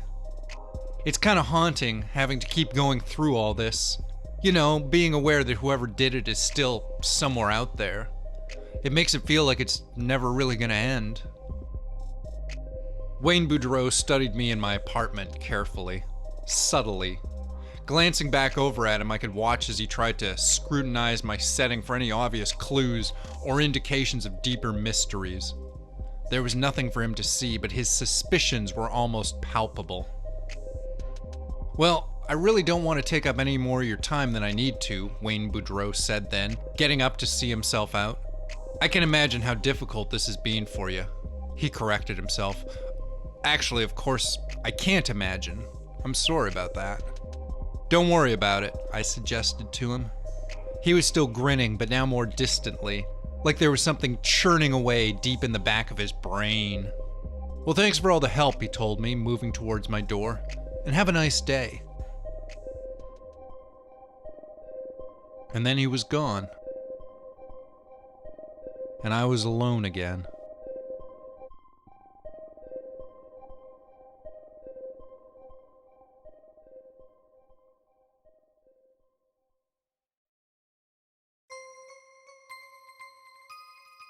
Chapter 41.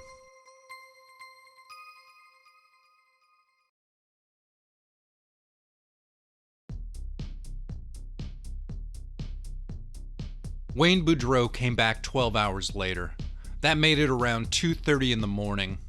I couldn't sleep, so I was sitting in front of my computer with my mask on. I was trying to find something to watch.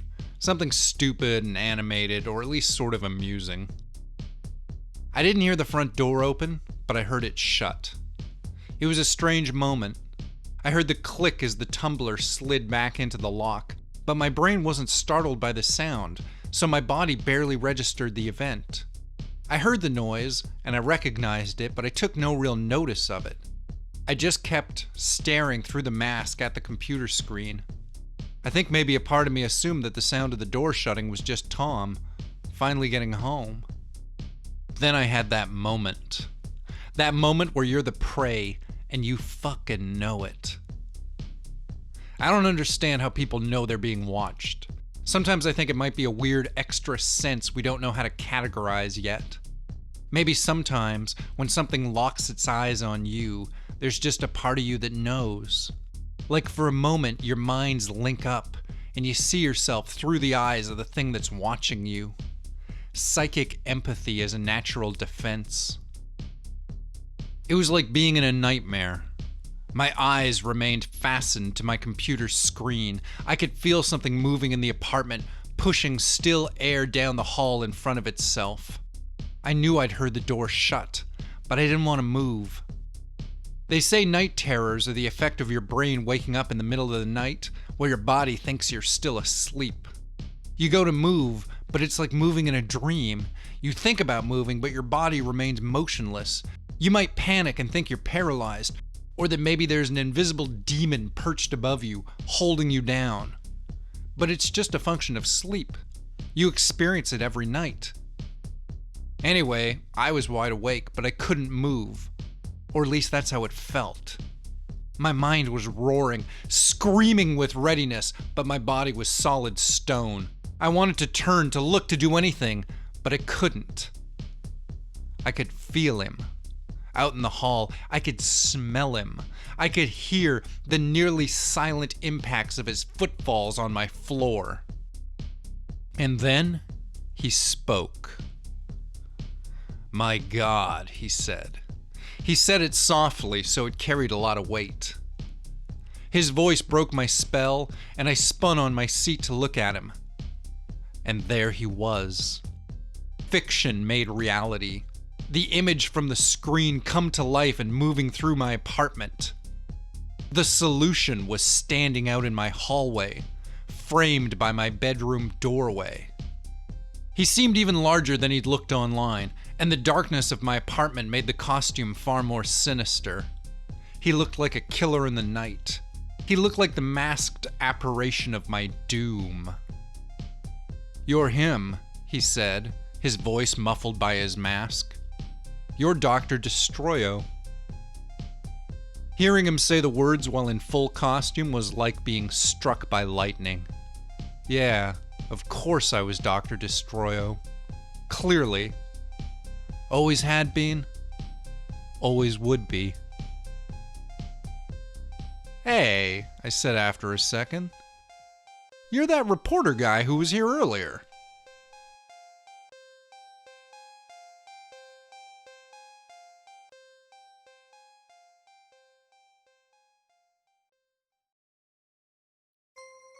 Chapter 42.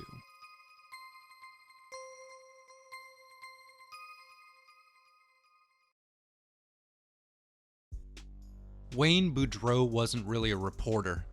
He'd gone to school to study journalism, but he dropped out before graduating. "I do work for newsography," he explained, "but only because I pay them to let me. I've donated thousands of dollars to their site, and in return they let me use their press credentials." His mask rumpled awkwardly as he smiled or frowned beneath it. "They don't really have any idea what I'm using them for." He'd come back to my apartment to search for clues, he explained to me, because he thought I'd been stonewalling him for some reason, which was basically true. "But I didn't think you'd actually be him," Wayne said. the solution said, I guess. We'd both kept our masks on, though he was the only one in full costume. I was wearing the same pajama pants and dirty t-shirt that I'd been wearing earlier. But that didn't matter. Not really. Only the mask mattered. And the mask made all the difference in the world. I was just gonna sneak around, said the solution. See if I could find any journals or anything, you know? I don't think Tom kept a journal, I said. I don't think anybody I've ever known has kept a journal, I added after a moment. I think that just happens in, like, mystery stories. So what kind of story is this? The solution asked me gravely. Well, I mused, it certainly isn't a mystery story. I mean, I'm Dr. Destroyo. There's no whodunit to this. I did it, from the very start. But the mystery is about who you are, the solution suggested. I'm me, I said simply. No mystery there. It felt so much easier to talk with the mask on, and to talk to somebody else with a mask on. See, that's the thing a lot of people don't seem to get. Dr. Destroyo isn't about who's under the mask. The doctor is the mask. It's not about what my other identity might be. It's about what this identity is. Oh yeah? Said the solution, nodding rapidly and taking it all in. I mean, I totally know what you mean. That's like what I was trying to go for with all this. He gestured meaningfully at his apparel as he spoke. I made us a pot of coffee and rinsed out a couple of cups. It's an impressive outfit, I praised politely. It looks way more expensive than most of the other ones I've seen, even online. He asked for cream and sugar, but I only had the sugar. I took mine black. Yeah, the solution said, sort of immodestly, running a gloved hand along his outer casing. It's pretty much state-of-the-art. The mask is flame-resistant, there's a laser tracking system, a voice recorder, a pedometer, an electronic compass, thermometer, light emergency medical gear, and half the stuff's voice-activated with this little microphone built into the mask. He paused and then added like an afterthought. I've got a gun too, just like a little .38 revolver, but I don't carry it on me while I'm in costume. I just have it, you know, just in case. It's back at the hotel right now. That makes sense, I agreed. The solution sounded a little nervous as he explained his suit to me. It was like he couldn't help himself. He just wanted to tell somebody about it all, even if that person might be his worst enemy. I also had the impression that he might have been thinking that if he opened up to me about who and what he was, there'd be a better chance of something positive coming from our interaction. I went through a few designs, the solution went on, and a few redesigns. I originally wanted something with a cape, but it's hard to make them look right when you're just standing still. The shoulder lines never do what you want them to. But this thing, and he tapped the chest plate, it could take a shotgun blast without buckling so much as an inch. The solution's costume. Imagine a full-body jumpsuit made of reddish-black rubber and turtled up the front and back with thin sheets of what the solution referred to as a polycarbon shell. Thick black boots that ran most of the way up to his knees, thin black gloves that still left him with plenty of manual dexterity. I've spent more money on this thing than you'd imagine, the solution said, sucking on his teeth a little. I know I shouldn't get into figures, but it was over $2 million, I'll say that much. I choked a little on the bitter of my coffee. Seriously? I asked him. Hey man, the solution said, shrugging his shoulders like a well-programmed robot. You're gonna do a thing, you might as well do it right? That's just... I shook my head at the idea of $2 million to burn on a supersuit. That's quite an investment. I was born to this, I guess you could say. The solution stared at me through the lenses of his mask, holding his cup of coffee in both hands. I was born to do this, to wear this costume. He let out a little sigh. This is my destiny, and it always has been. There's never been any way that I could escape it. And the money? Well, the money is just a means to an end. It's a fuel, a resource. This suit and the solution ran a gloved finger over an armored plate, almost delicately, almost sensually. This suit is worth more than money could ever mean. Hell, you could probably say this suit is the only thing which is truly real in my world. Oh, I said, smiling politely under my mask. How interesting. I gotta admit, the solution went on, when you first went public putting out those videos online, I didn't really know what to expect. I mean, I knew you wouldn't have like a volcano base or anything. What's a volcano base? I asked. Well, you know, like a base set into a volcano. How would that even work? The solution said uncertainly. I could tell that he wasn't sure if I was fucking with him or not, and really, neither could I. Talking to another masked man in my home felt very strange. It felt like fencing or flirting. Like we were playing a game, but a really important game, or at least a game that we both took very seriously. I wasn't expecting... He trailed off uncertainly. A basement suite that smells of pot, I suggested. You eat a lot of pizza, huh? The solution was glancing over at the flat boxes in the corner of the kitchen. It's convenient, I explained. Yeah, so like when you first went public, I thought you were gonna be... He hesitated again, watching me through his lenses. Well, I thought that it was the first real sign of things outside of my own life. A sign that it was becoming real. But at the same time, I sort of thought you'd have like a bit more of a structure? He trailed off as he scanned around my apartment again. The dirty dishes, the bong, the unlaundered laundry spread out across the floor. But it's cool. I get it. We're starting out. We're building something. Sure, I agreed. Building something. Ha! It's funny, the masked man laughed. This place, you... I thought for sure you were a minion, you know? Like I met you, and I thought for sure that you had to be working for the doctor. But this is cool too. Sure, I said. Hey, you want to get high? So I loaded up the bong and we did a few hits. The solution wasn't a straight-edge first-timer by any means, that was obvious. But he also wasn't any kind of a real hardened stoner. I could tell that from the way he got all irritatingly giggly and stupid after just a couple of quick, coughing tokes. Okay, so like, here's what we gotta do, okay, man? The solution grinned at me. We gotta do this in public, in front of people. We gotta meet up, and then we gotta throw down, where we can be seen. You think so? I asked him. When I used the bong, I just stuck the breathing end up under my cowl and inhaled through the interior mask's mouth hole. That way I didn't have to move the mask at all. The solution had to pull his mask up over his mouth, and I couldn't decide if I thought that looked kinda silly or kinda cool. Man, it'll be fucking awesome, the solution assured me, sounding less and less like a crusader for justice and more like a keyed up frat boy. People already know who you are, and when they see me, it'll be rock and roll, man. It'll be real life rock and roll. I made like I was considering it, but really I had to tell him, I don't know if that's really my kind of thing. The whole putting on a show, that sort of shit. Are you kidding? The solution asked me with a sloppy smile and those big white teeth. You don't know if you dig putting on a show? After the fucking videos you did and the thing with the guy at the top of the hotel? Those were rather specific situations, I explained. That's right, the solution said, punching his left palm with his right fist. Because you're not doing a show, are you?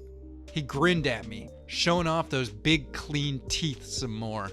You're the real fucking deal. He laughed and fell back into the couch.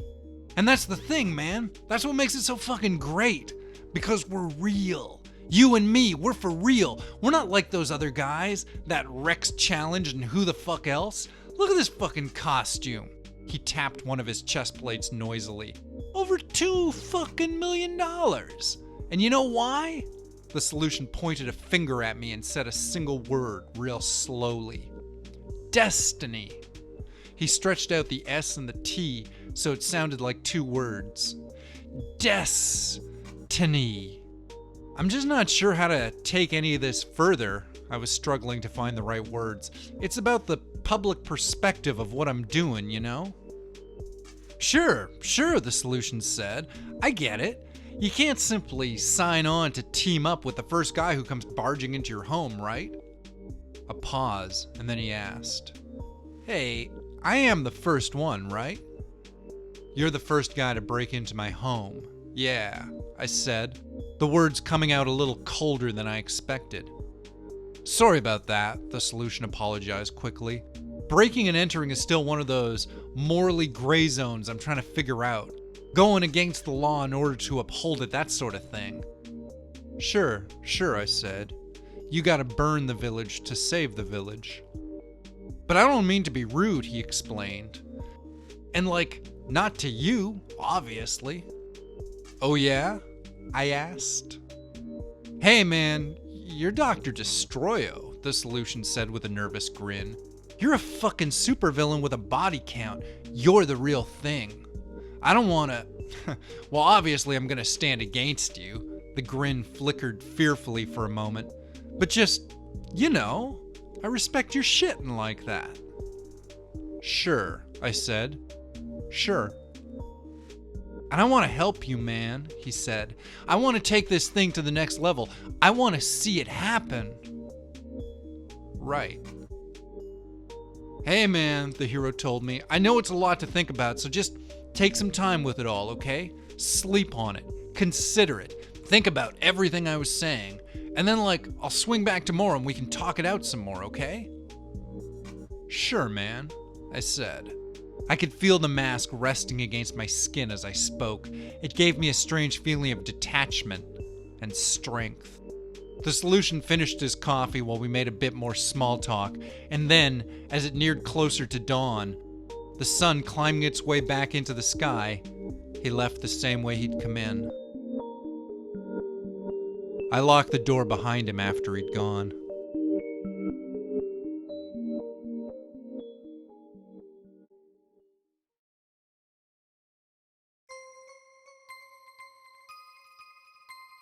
Chapter 43.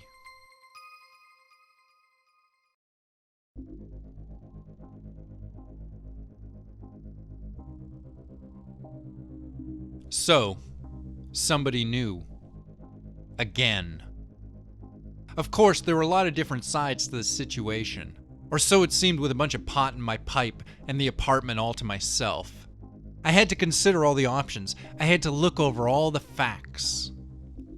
On one hand, he'd broken into my apartment. I'd been invaded, violated. My home base had been raped by his very unrequested presence. On the other hand, the solution seemed crazy enough that I didn't have to worry about him going to the cops. It seemed kind of obvious that anybody who spent $2 million to play urban vigilante certainly wasn't going to pass up the opportunity to take the law into his own hands. And he had money. And I needed money. There had to be something there, something to that. There had to be a connection that I just needed to draw between those facts. Between my self-imposed poverty and the solution's need to waste obscene amounts of cash on stupid ideas. I thought about his gloved hand on the doorknob, his boots on the cold plastic tiles of the kitchen floor. I thought about his secret identity and his costume. Night vision goggles and X-ray specs and God knows what else. He believed it. In himself. In his mission. In his mask. The solution believed in it all. It was all as real as anything else in the world. Him and his multi-million-dollar costume. What would I do with $2 million? Buy a bomb big enough to put a hole in the world? That'd be fun. Or drugs. Enough drugs to kill myself and anybody else I knew. Or maybe I could buy some friends. Yeah, it'd be lovely to be able to afford a little friendship. But I didn't have friends. I just had problems. The solution was my problem, and that made sense, since I was the antagonist. I was the villain. the bad guy. I was only the hero from my own perspective. But that was okay, I figured, since I knew which side my bread was buttered on, and other such arcane concepts. So I sat around for a while, just getting high and feeling some very strong feelings about what was going on around myself. It was hard to think of the solution and not see Mr. Scorpio spurting electrified blood through his nose and mouth. Mr. Scorpio hitting the alley floor, a gloved hand becoming a fist, a thick black boot kicking Tom in the face. Still, it wasn't like these masked vigilantes came off as being all the same. For one, the solution had a far fancier costume than Mr. Scorpio, and beyond that, the two heroes carried themselves entirely differently. They had dissimilar missions and disparate methods. Really, for all their similarities, they couldn't have been two more different men. Mr. Scorpio had been, at least for a few moments, quite intimidating and real. But I still wasn't really sure as to exactly what the solution was.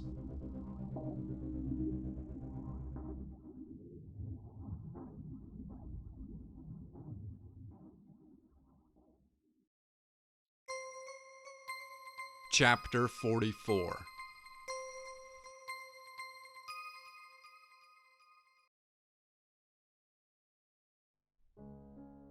I don't know, man. I mean, I hear what you're saying, but I tried to explain my position gently to the masked man. I just don't think you've considered the full ramifications of what you're talking about. The solution leaned back on my couch and stared at me, nodding slowly. Sure, he said, eyeing me confidently through his tinted lenses. Sure, man. I get you. Cool, I replied, feeling a little relieved. But here's the thing, the solution said very seriously. I know who you are. There was a very quiet moment. Excuse me? I said softly. Under his mask, the solution's frown turned into a gentle grin. Hey man, I'm not trying to say anything's not what it is or whatever. I'm just saying, I know you. I know who you are. He shifted a little in his seat. So you don't get to say when this ends. I do. There was a long quiet moment, during which I almost wished I had put some music on so there'd be something to break the silence. As it was, the stillness of my apartment merely served to draw attention to the awkwardness of the situation for as long as it went on. Are you threatening me? I eventually asked. Fuck no, man, he said quickly, chuckling a little. A bit of lamplight glinted dramatically off his lenses. I'm asking you to dance. It was the middle of the night and we were both in costume. We both wore our costumes whenever we hung out. I was a little surprised that the solution was willing to walk across town to my place, dressed in his ridiculous getup, but he said that he didn't invest all that time and money into his suit just to have it sit in a suitcase. I just made sure my mask was on straight, and beyond that, I was happy with whatever. I never left the apartment anyway, and the solution only came by after dark. Tonight, I was barefoot in a pair of suit pants with a dress shirt and tie. And for a split second, I could see it all there, as it was in his mind. I could see the fantasy he was constructing, and I could see how he thought I'd fit into it. I could see it all from where I was. I was standing above everything. It was all laid out before me, all his dreams, all his self-created delusions. I could see the solution and I, our fates twisted together. We were like giant glowing gods clashing up across the horizon of the city. His costume, my mask.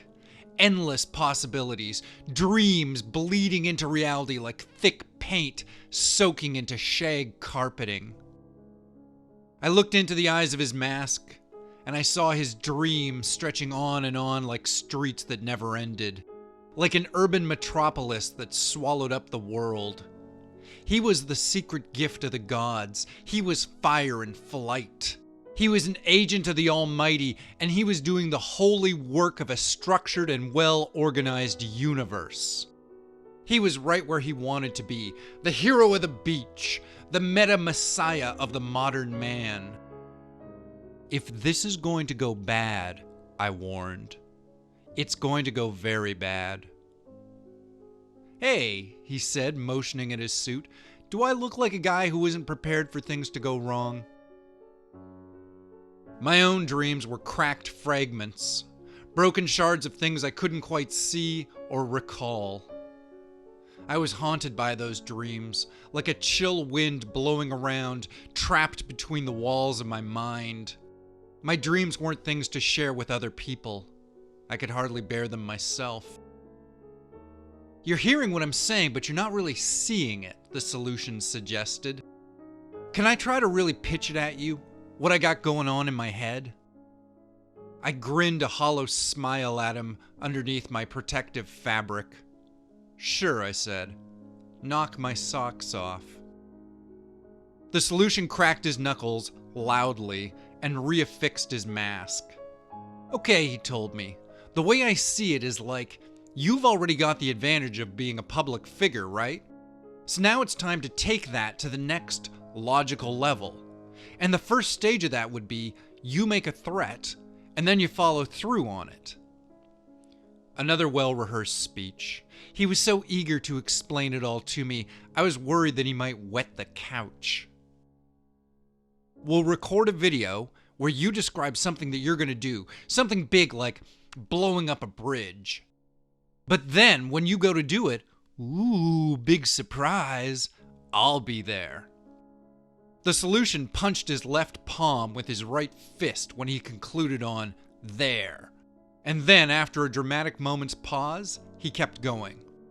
"I'll be there and we'll fucking battle. We'll battle and it'll be to save the city, you know? Maybe you'll have some gas, like a big purple cloud of mind control stuff, or like an incendiary device. You know, like a bomb." Conversational déjà vu.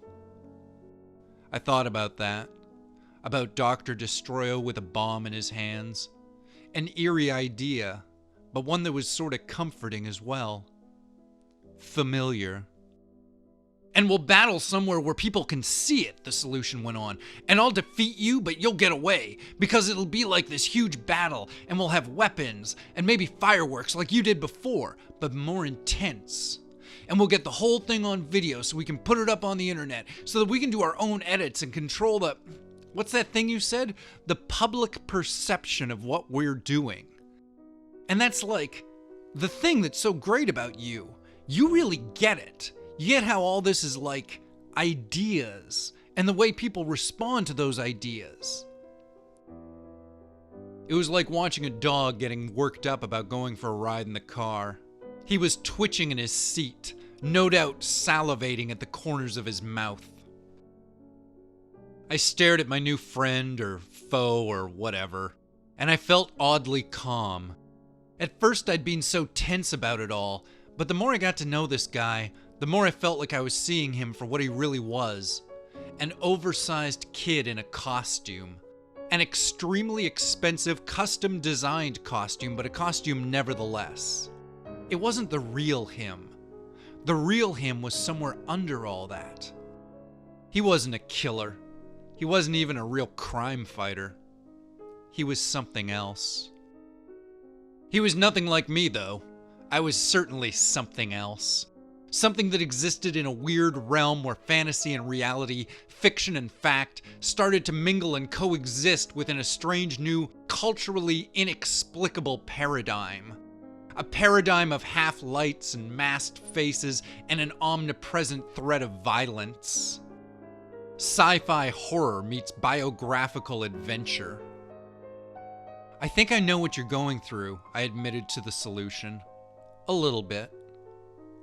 "You do?" he asked me, his tone calm and impassive. "Hey, I've been there too, okay?" I smiled hopefully at him under my mask. "And I know how you get from there to here." I shook my head sort of sadly. "And that's not something you want to do." "It's not?" The solution stared at me, waiting for me to go on. No, I assured him. It's not. I could tell he didn't believe me, but I felt obliged to go on anyway. Dude, I know what you're feeling right now, okay? I know what you want this to be. Do you? His voice had a distant tone to it, like he was considering me from a long ways off. Yeah, I smiled gently, nodding my head at him. You sit around at home and you pull your costume on and you get high, and sometimes, like just for a few minutes, you can almost see it. You can almost feel it. You're almost there, almost where you can see things start to shimmer. I felt kind of sad for a moment. I wasn't saying anything to deceive him, I realized. I was being genuine, despite myself. But it's not real. And you know it's not real. You can feel it in your bones, but it's so close that you can tell yourself that it could be real. You convince yourself. I convinced myself, the solution asked me. Is that what I did? It's what you do when you're like hung up on this stuff. It's what people do. There's nothing wrong with it. You shouldn't be ashamed of yourself or anything.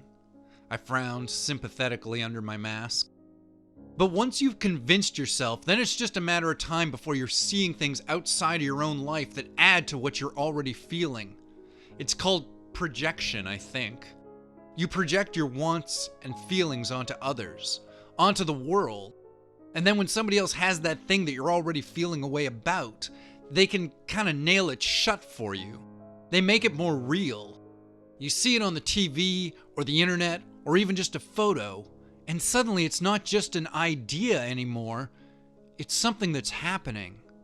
And all you have to do is step out and join up with it. But the truth is, it's not real.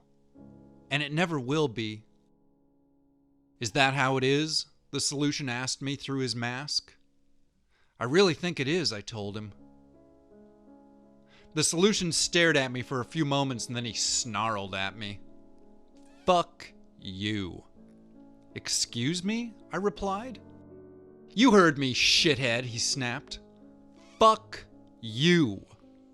The solution's voice was a dull growl of anger, his teeth seeming to click together at the end of every statement. You think you know me? You think you know who I am? Well, you don't know shit, okay? You don't know shit about me or anything. You think I think this is my destiny because I like to dress this way? You think this is fun for me? I wasn't sure how to respond as all his questions sounded fairly rhetorical. You want to know why I do this? Why I wear this costume? What it means to me? Not really, I thought, but I kept that to myself. Well, I'll tell you, he told me. I'll tell you my secret fucking origin story. The solution took in a deep breath, held it for a moment of meditation, and then let it out with a sigh. He rolled his shoulders and set his jaw. When I was 10 years old, I witnessed the murder of my parents. It happened right in front of me.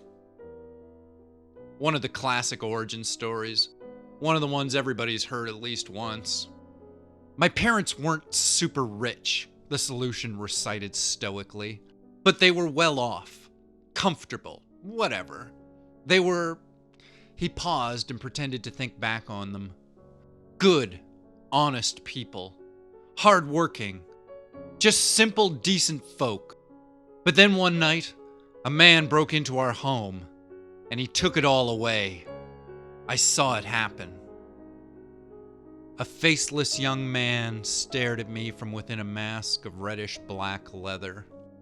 I saw them bleed out across the floor. He came into our home with a gun and a knife and he... The solution breathed heavily under his mask. I saw it all happen, he said again. His voice had the cold, impartial tone of a disaffected narrator, like it was all a story he'd been told a lifetime ago. I wondered how many different drafts the story had gone through. I wondered how much of the story was true, how much he believed. Maybe all of it. It was a break and enter gone wrong. He was just some crackhead, and he thought our home was empty because it was dark. All the lights were off, except for in the living room where I was up late, watching a movie. It was like listening to a recording somebody had left for me. His tape was playing out and I could almost hear a hiss of feedback coming back from across his lips. My mom found him first, and he'd gone at her when she screamed. Then my dad came in and he saw what happened to my mom. He saw all the blood. And my father, he tried to attack the man in our home, but he didn't see the gun. But I saw it. I saw it all. Was he looking at me from under his mask? I couldn't tell. Maybe he was looking at me, or maybe he just saw the mask I wore. Did he know who was really under the mask of Dr. Destroyo? Or did he just know where I lived? I'd stayed up late to watch a movie on TV in the living room. And when I'd heard the noise, my mother screaming, I'd gone out to see. He trailed off for a moment and then weakly continued. Nobody saw me, but I saw everything. The room was quiet and cold. He might have been crying, but I doubted it. A few moments went by, then he coughed quietly and tacked on a little denouement. The cops caught the guy who did it, but he never went to jail, just a drug rehabilitation center. Another pause. And that's when I knew that I had to try to find a way to turn wrong into right, to salvage some meaning from the senselessness. But that's also when I awoke to the realization that the system couldn't do it. That's when I learned that the problems of society were too many, too vast. That's when I knew what I had to become.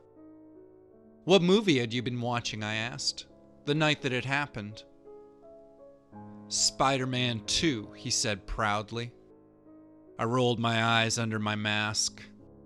Hearing them die, the solution went on. Seeing it. It was something I didn't think I'd ever be able to get away from. And I couldn't. Not really. Not until I put on the mask.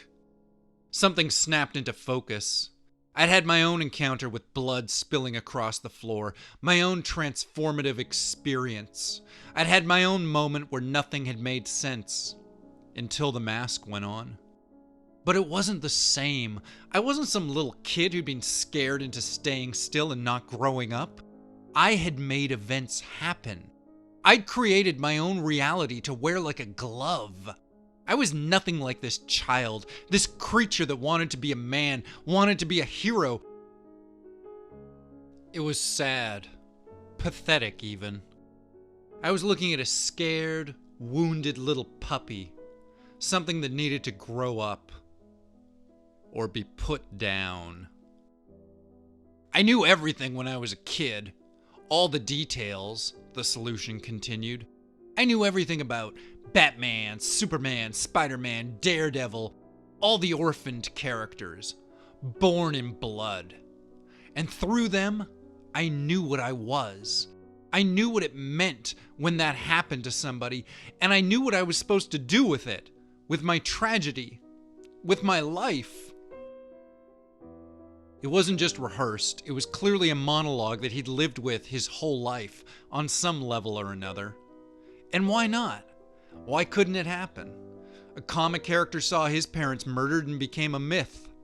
Wayne Boudreau saw his parents murdered and became somebody who believed in the myth. That's just how some people live. He'd have been no less crazy if he'd come to my house selling Jesus, though that was still seen as being a bit more culturally acceptable. I wanted to feel sorry for him, but I was just mad. I was just mad that this scared, scarred little creature had crawled into my home in the night and growled its weak little threats in my ear.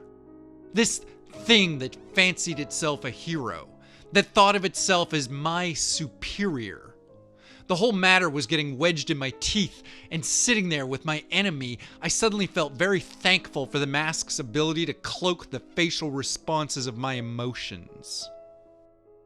This isn't just some game, said the solution. This is who I am.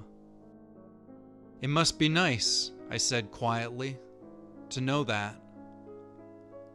What's that? The solution asked me, still lost in the minutiae of his own memories. Sometimes I feel like I don't know if I know who the fuck I am anymore, I said. But I said it too quietly to be heard, the words lost in a mumble that was devoured by the fabric of my mask.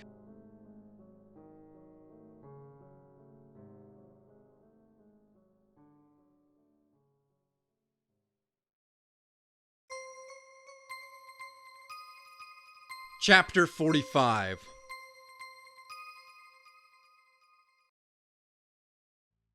What I'd love to get, the solution told me as he bubbled smoke through my bong, is a really good end credits sequence.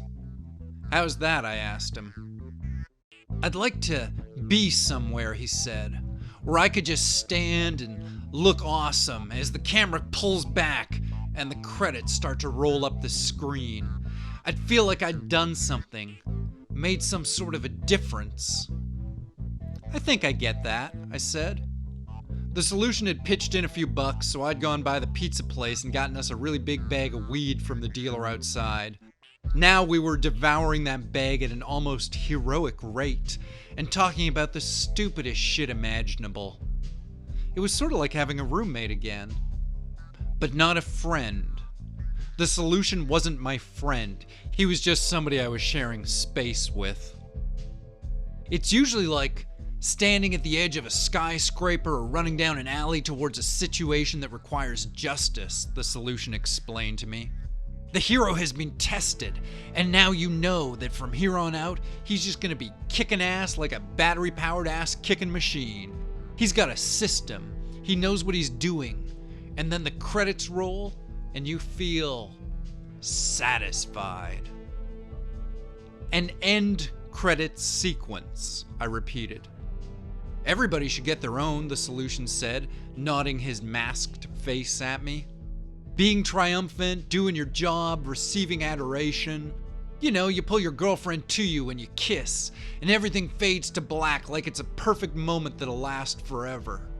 And in a way, it does. I frowned at the idea. I wasn't so sure about my own ability to find a happy ending. Dr. Destroyo felt to me like somebody who might be able to live on forever, like a myth that would just grow larger and larger until it blotted out the sky. A story without any sort of a conclusion, just an ongoing series of misadventures and fake deaths. You think everybody gets one of those? I asked him. He smiled at me and vomited his intestinal tract out of his mouth, his innards exploding outward, gooey chunks of organs and blood tumbling over his lips as his eyeballs boiled in their sockets. He smiled at me, the flesh melting down his face like long lumps of chicken fat, the cold white bone of his skull staring me down. He smiled at me, and all around us the world caught fire and burned. Everybody was screaming. No one was safe. He smiled at me. I do, he said like we were getting married. Even Dr. Destroyo.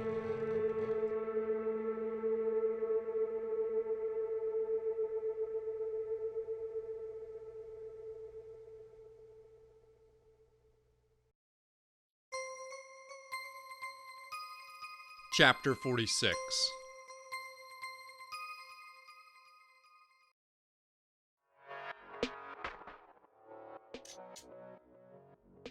So we're gonna do this thing then? The solution asked me. I smiled grimly under my mask.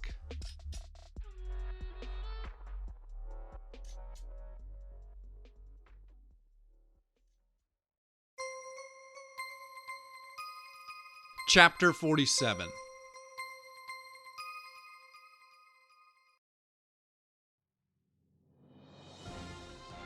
A very public confrontation between two masked men concluded today with one man dead and another wanted for questioning by the police. The lady newscaster had swept back auburn hair and a bright red top. She was middle-aged, sort of distinguished but appealing, not unlike a friend's surprisingly attractive mother. This is the news at 11 or 12 or whatever time it happens to be. This is the televised retelling of what went down. This is the third body to be found in the costume affiliated with the pop culture crime figure Dr. Destroyo. What connection this latest death has to do with the other ones, or with the man who has been releasing what are now being referred to as the Dr. Destroyo manifestos online, is still unknown. Is still unknown. The three sweetest words in the English language.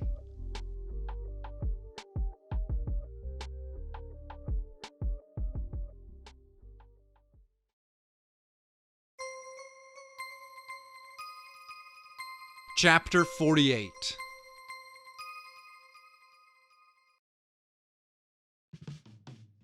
What the fuck? The solution asked as he came barging in through my front door. I'd left the door unlocked because I knew he was going to come in like that. I'd put on a pot of coffee and I was wearing my mask. "You can have your costume back now," I mentioned. Outside of the suit, he was just a normal guy, Wayne Boudreau. And Wayne Boudreau looked really upset.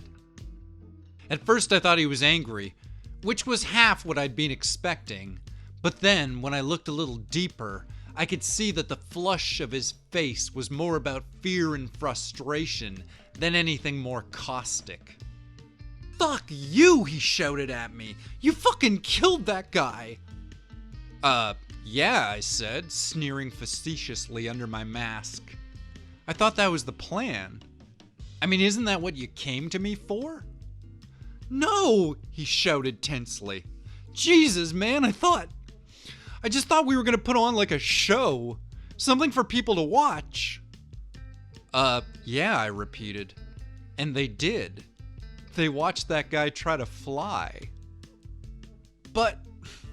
He was pacing the floor now, mumbling his words in a half panic. "You threw him off the side of the... You fucking killed him!" "Yeah," I mused. I thought I was going to have to hit him with the hammer, but luckily all that cough medicine fucked him up pretty good. "Are you serious?" Wayne Boudreau, formerly the solution, sunk to my floor and began to hyperventilate. "What did you do?" he repeated over and over again, his voice a terse whimper of confusion. "What did you do? What did you do? What did you do? What did you do? What did you do? What did you do?" "What did I do?" I asked him back. "Is this the part then where I explain my evil plot to you? Is that what we're doing here?" I tried to hand him a cup of coffee, which he ignored, so I sat it next to him on the dirty carpeting of the living room floor. "I don't know," Wayne said, and he looked up at me with tears streaming down his cheeks. "Well," I said, and I clapped my hands together triumphantly. I had my own cup of coffee. It was black and bitter. I liked it that way. "First, I hired a homeless man," I explained. "I went into a shitty part of town and I gave a guy $50 and the promise of a bunch more if he helped me play a trick on a friend of mine. Then I gave him a thermos full of a bunch of extra strength flu and cold medicines I'd mixed together. That got him good and loose for what was to come. Hell," I cracked my neck awkwardly, still feeling stiff from the previous night's climb. "The hardest part was getting him up the ladder. But that was a pretty good building you picked. The Vogue?" "The Vogue Theater," Wayne Boudreau repeated weakly back at me. "The Vogue Theater," I exclaimed happily. "You really did your research, didn't you? You knew exactly the right place for things to go down. See me, I never would have come up with that. It just never would have occurred to me. But it was a great choice." I grinned furiously at him through my mask, noting happily, "Man, there were like twice as many people watching as when I burned down the Mason." "I've been throwing up all night," Wayne Boudreau said, looking up at me. "I can't stop." "If you have to, please use the bathroom, okay?" He burped meekly and stared back down at the floor. "Okay." Man, I said, still grinning wildly under my mask. Did you see the footage those tourists got? I was watching clips of it online this morning. Wayne looked at me again, his face as white as freshly fallen snow, and he made a little retching sound, deep down in his throat, or maybe his soul. Then he forced himself up onto his feet and stumbled over to my bathroom, where he proceeded to make a bunch more retching sounds, deep down into my toilet. It was way better than the stuff from the Mason, I went on, standing casually at the bathroom door as the solution investigated the mystery that was the interior of my toilet bowl. They can see your mask and make out your costume and everything. And then when the guy fell, he practically landed on one of the guys who was filming. You could hear the sound the body made when it hit the ground and everything. I chuckled under my mask as Wayne Boudreau dry heaved. My enthusiasm felt strange, but strangely appropriate.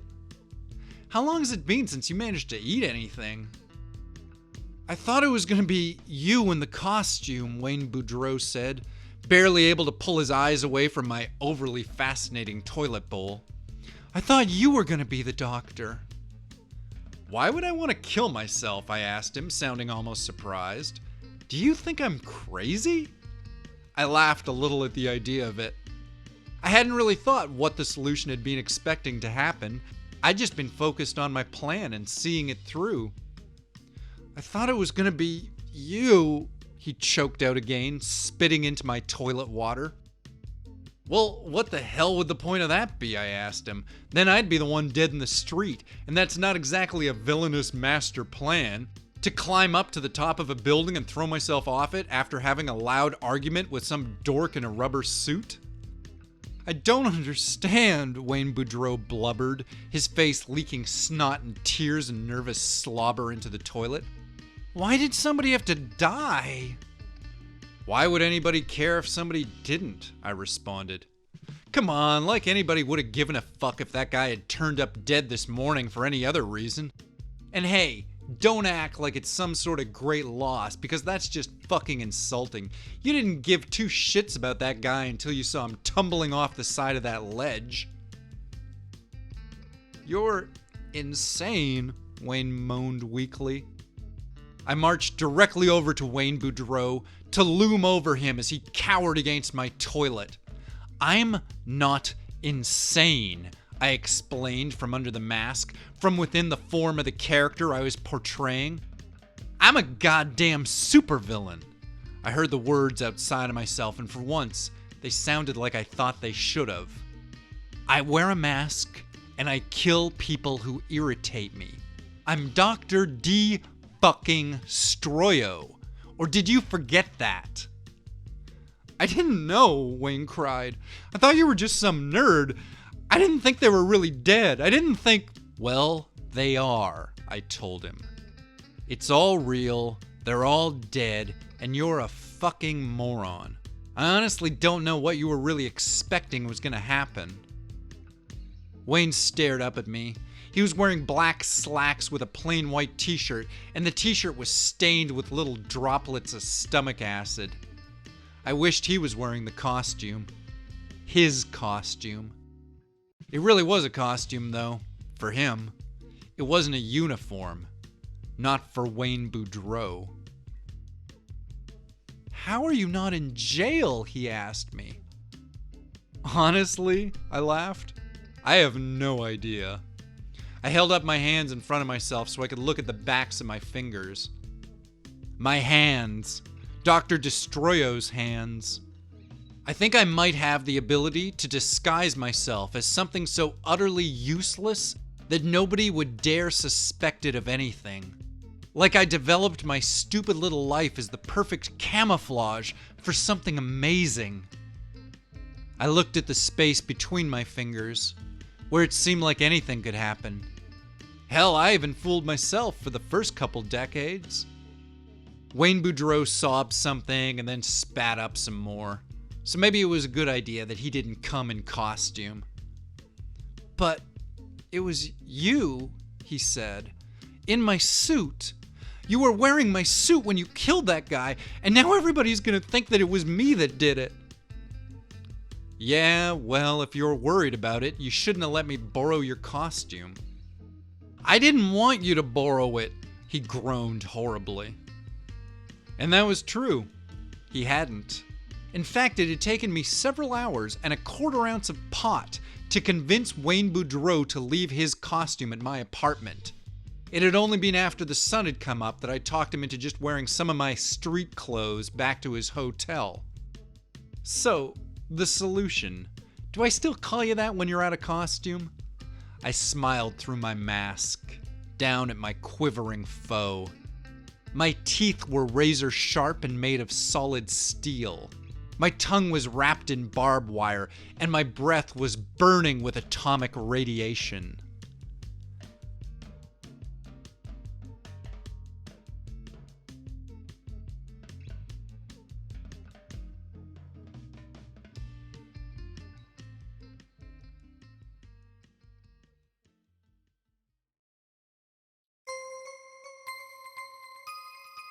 Chapter 49.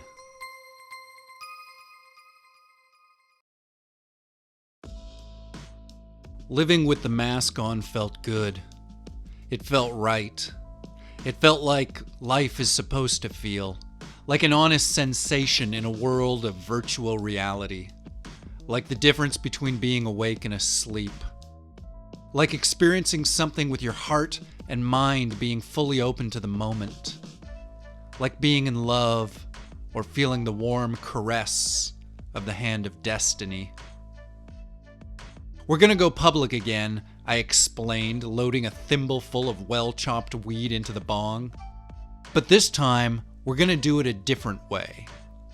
Besides, I don't know if you noticed this, but you did win the last round. You saw that, right? I won? Wayne Boudreau asked, sitting on my couch with a big ceramic bowl in his lap. The bowl was for just in case his stomach went south on him again while I tried to explain things. I didn't realize that it could be meant so literally when it was said that a person didn't have the stomach for a certain job.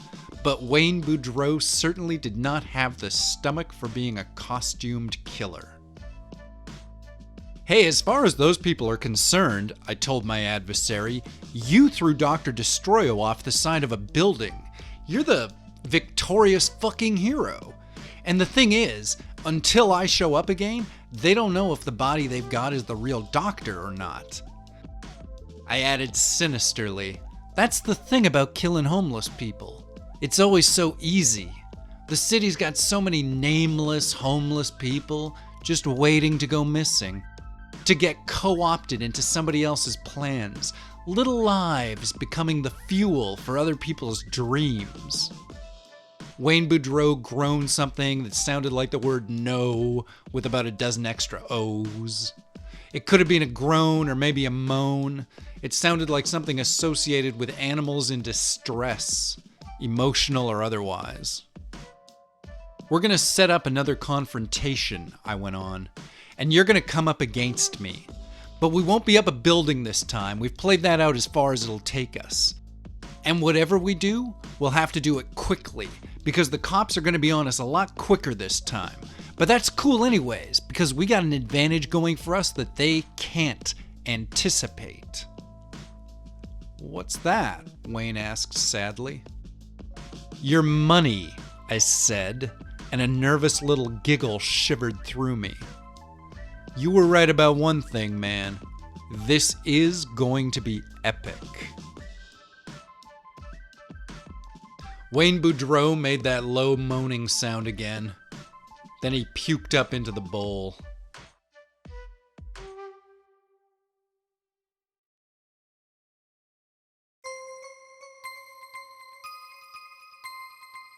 Chapter 50.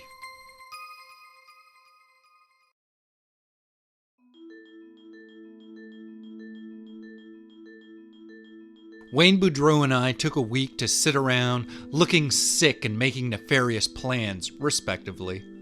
Meanwhile, the lovely people of the media weren't really sure what they were supposed to do with all the gifts I'd given them. Another dead body in another replica Dr. Destroyo mask. Another homeless man without any real past. This one had a bit of a criminal record and a history of drug abuse. He'd been 63, I learned from the clips I watched on my computer. He had a name, but I made a point of not learning it just to maintain some weird veneer of moral superiority. On one editorial news program, I watched two prominent social commentators hash out the facts in a live debate.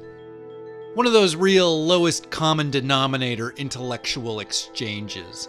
Very serious middle-aged white guys in expensive suits with very serious haircuts, snarling and pontificating very seriously at each other. I'm just saying, there's a mystery man out there publicly killing homeless people, and nobody seems to be able to do anything to stop him. You know, some people are saying that it might be some sort of a strange new suicide cult, that the whole Dr. Destroyo myth is just a way for the disenfranchised to publicly take their own lives. That's the stupidest thing I've ever heard. Clearly, we're dealing with a modern-day Son of Sam sort of murderous sex scandal. Sex? Who said anything about sex? It's grown men wearing costumes. How is that not about sex? It's a social statement about poverty, about ignorance, and about the invisible people walking amongst us. Actually, I kind of like that last bit. Invisible people. An invisible, intangible army. Death squads of the unseen. There are, of course, some people, perhaps even some of our viewers, who still remain skeptical that these are real events. Could it be that we're all just being hoaxed? Well, if it is a hoax, then where are these dead bodies coming from? The police certainly are taking it seriously. The Dr. Destroyo deaths are one thing, but what about the solution? The so-called hero in all this? Was he really there to kill Dr. Destroyo? Did he know who he was attacking when he threw the other masked man off the side of the building? We might never know. What we do know is that somebody is attempting to stand against whatever this Dr. Destroyo phenomenon is, which is more than local law enforcement can say. That's true. 4 dead and no reported leads. What's the connection? Who are these people? Who is the solution? And who is Dr. Destroyo? There it was. In my head, I wound the clip back and played it again, a little bit louder. Who is Dr. Destroyo? Who is Dr. Destroyo? It was the name of the album. It was the title of the movie. Under my mask, I sneered triumphantly.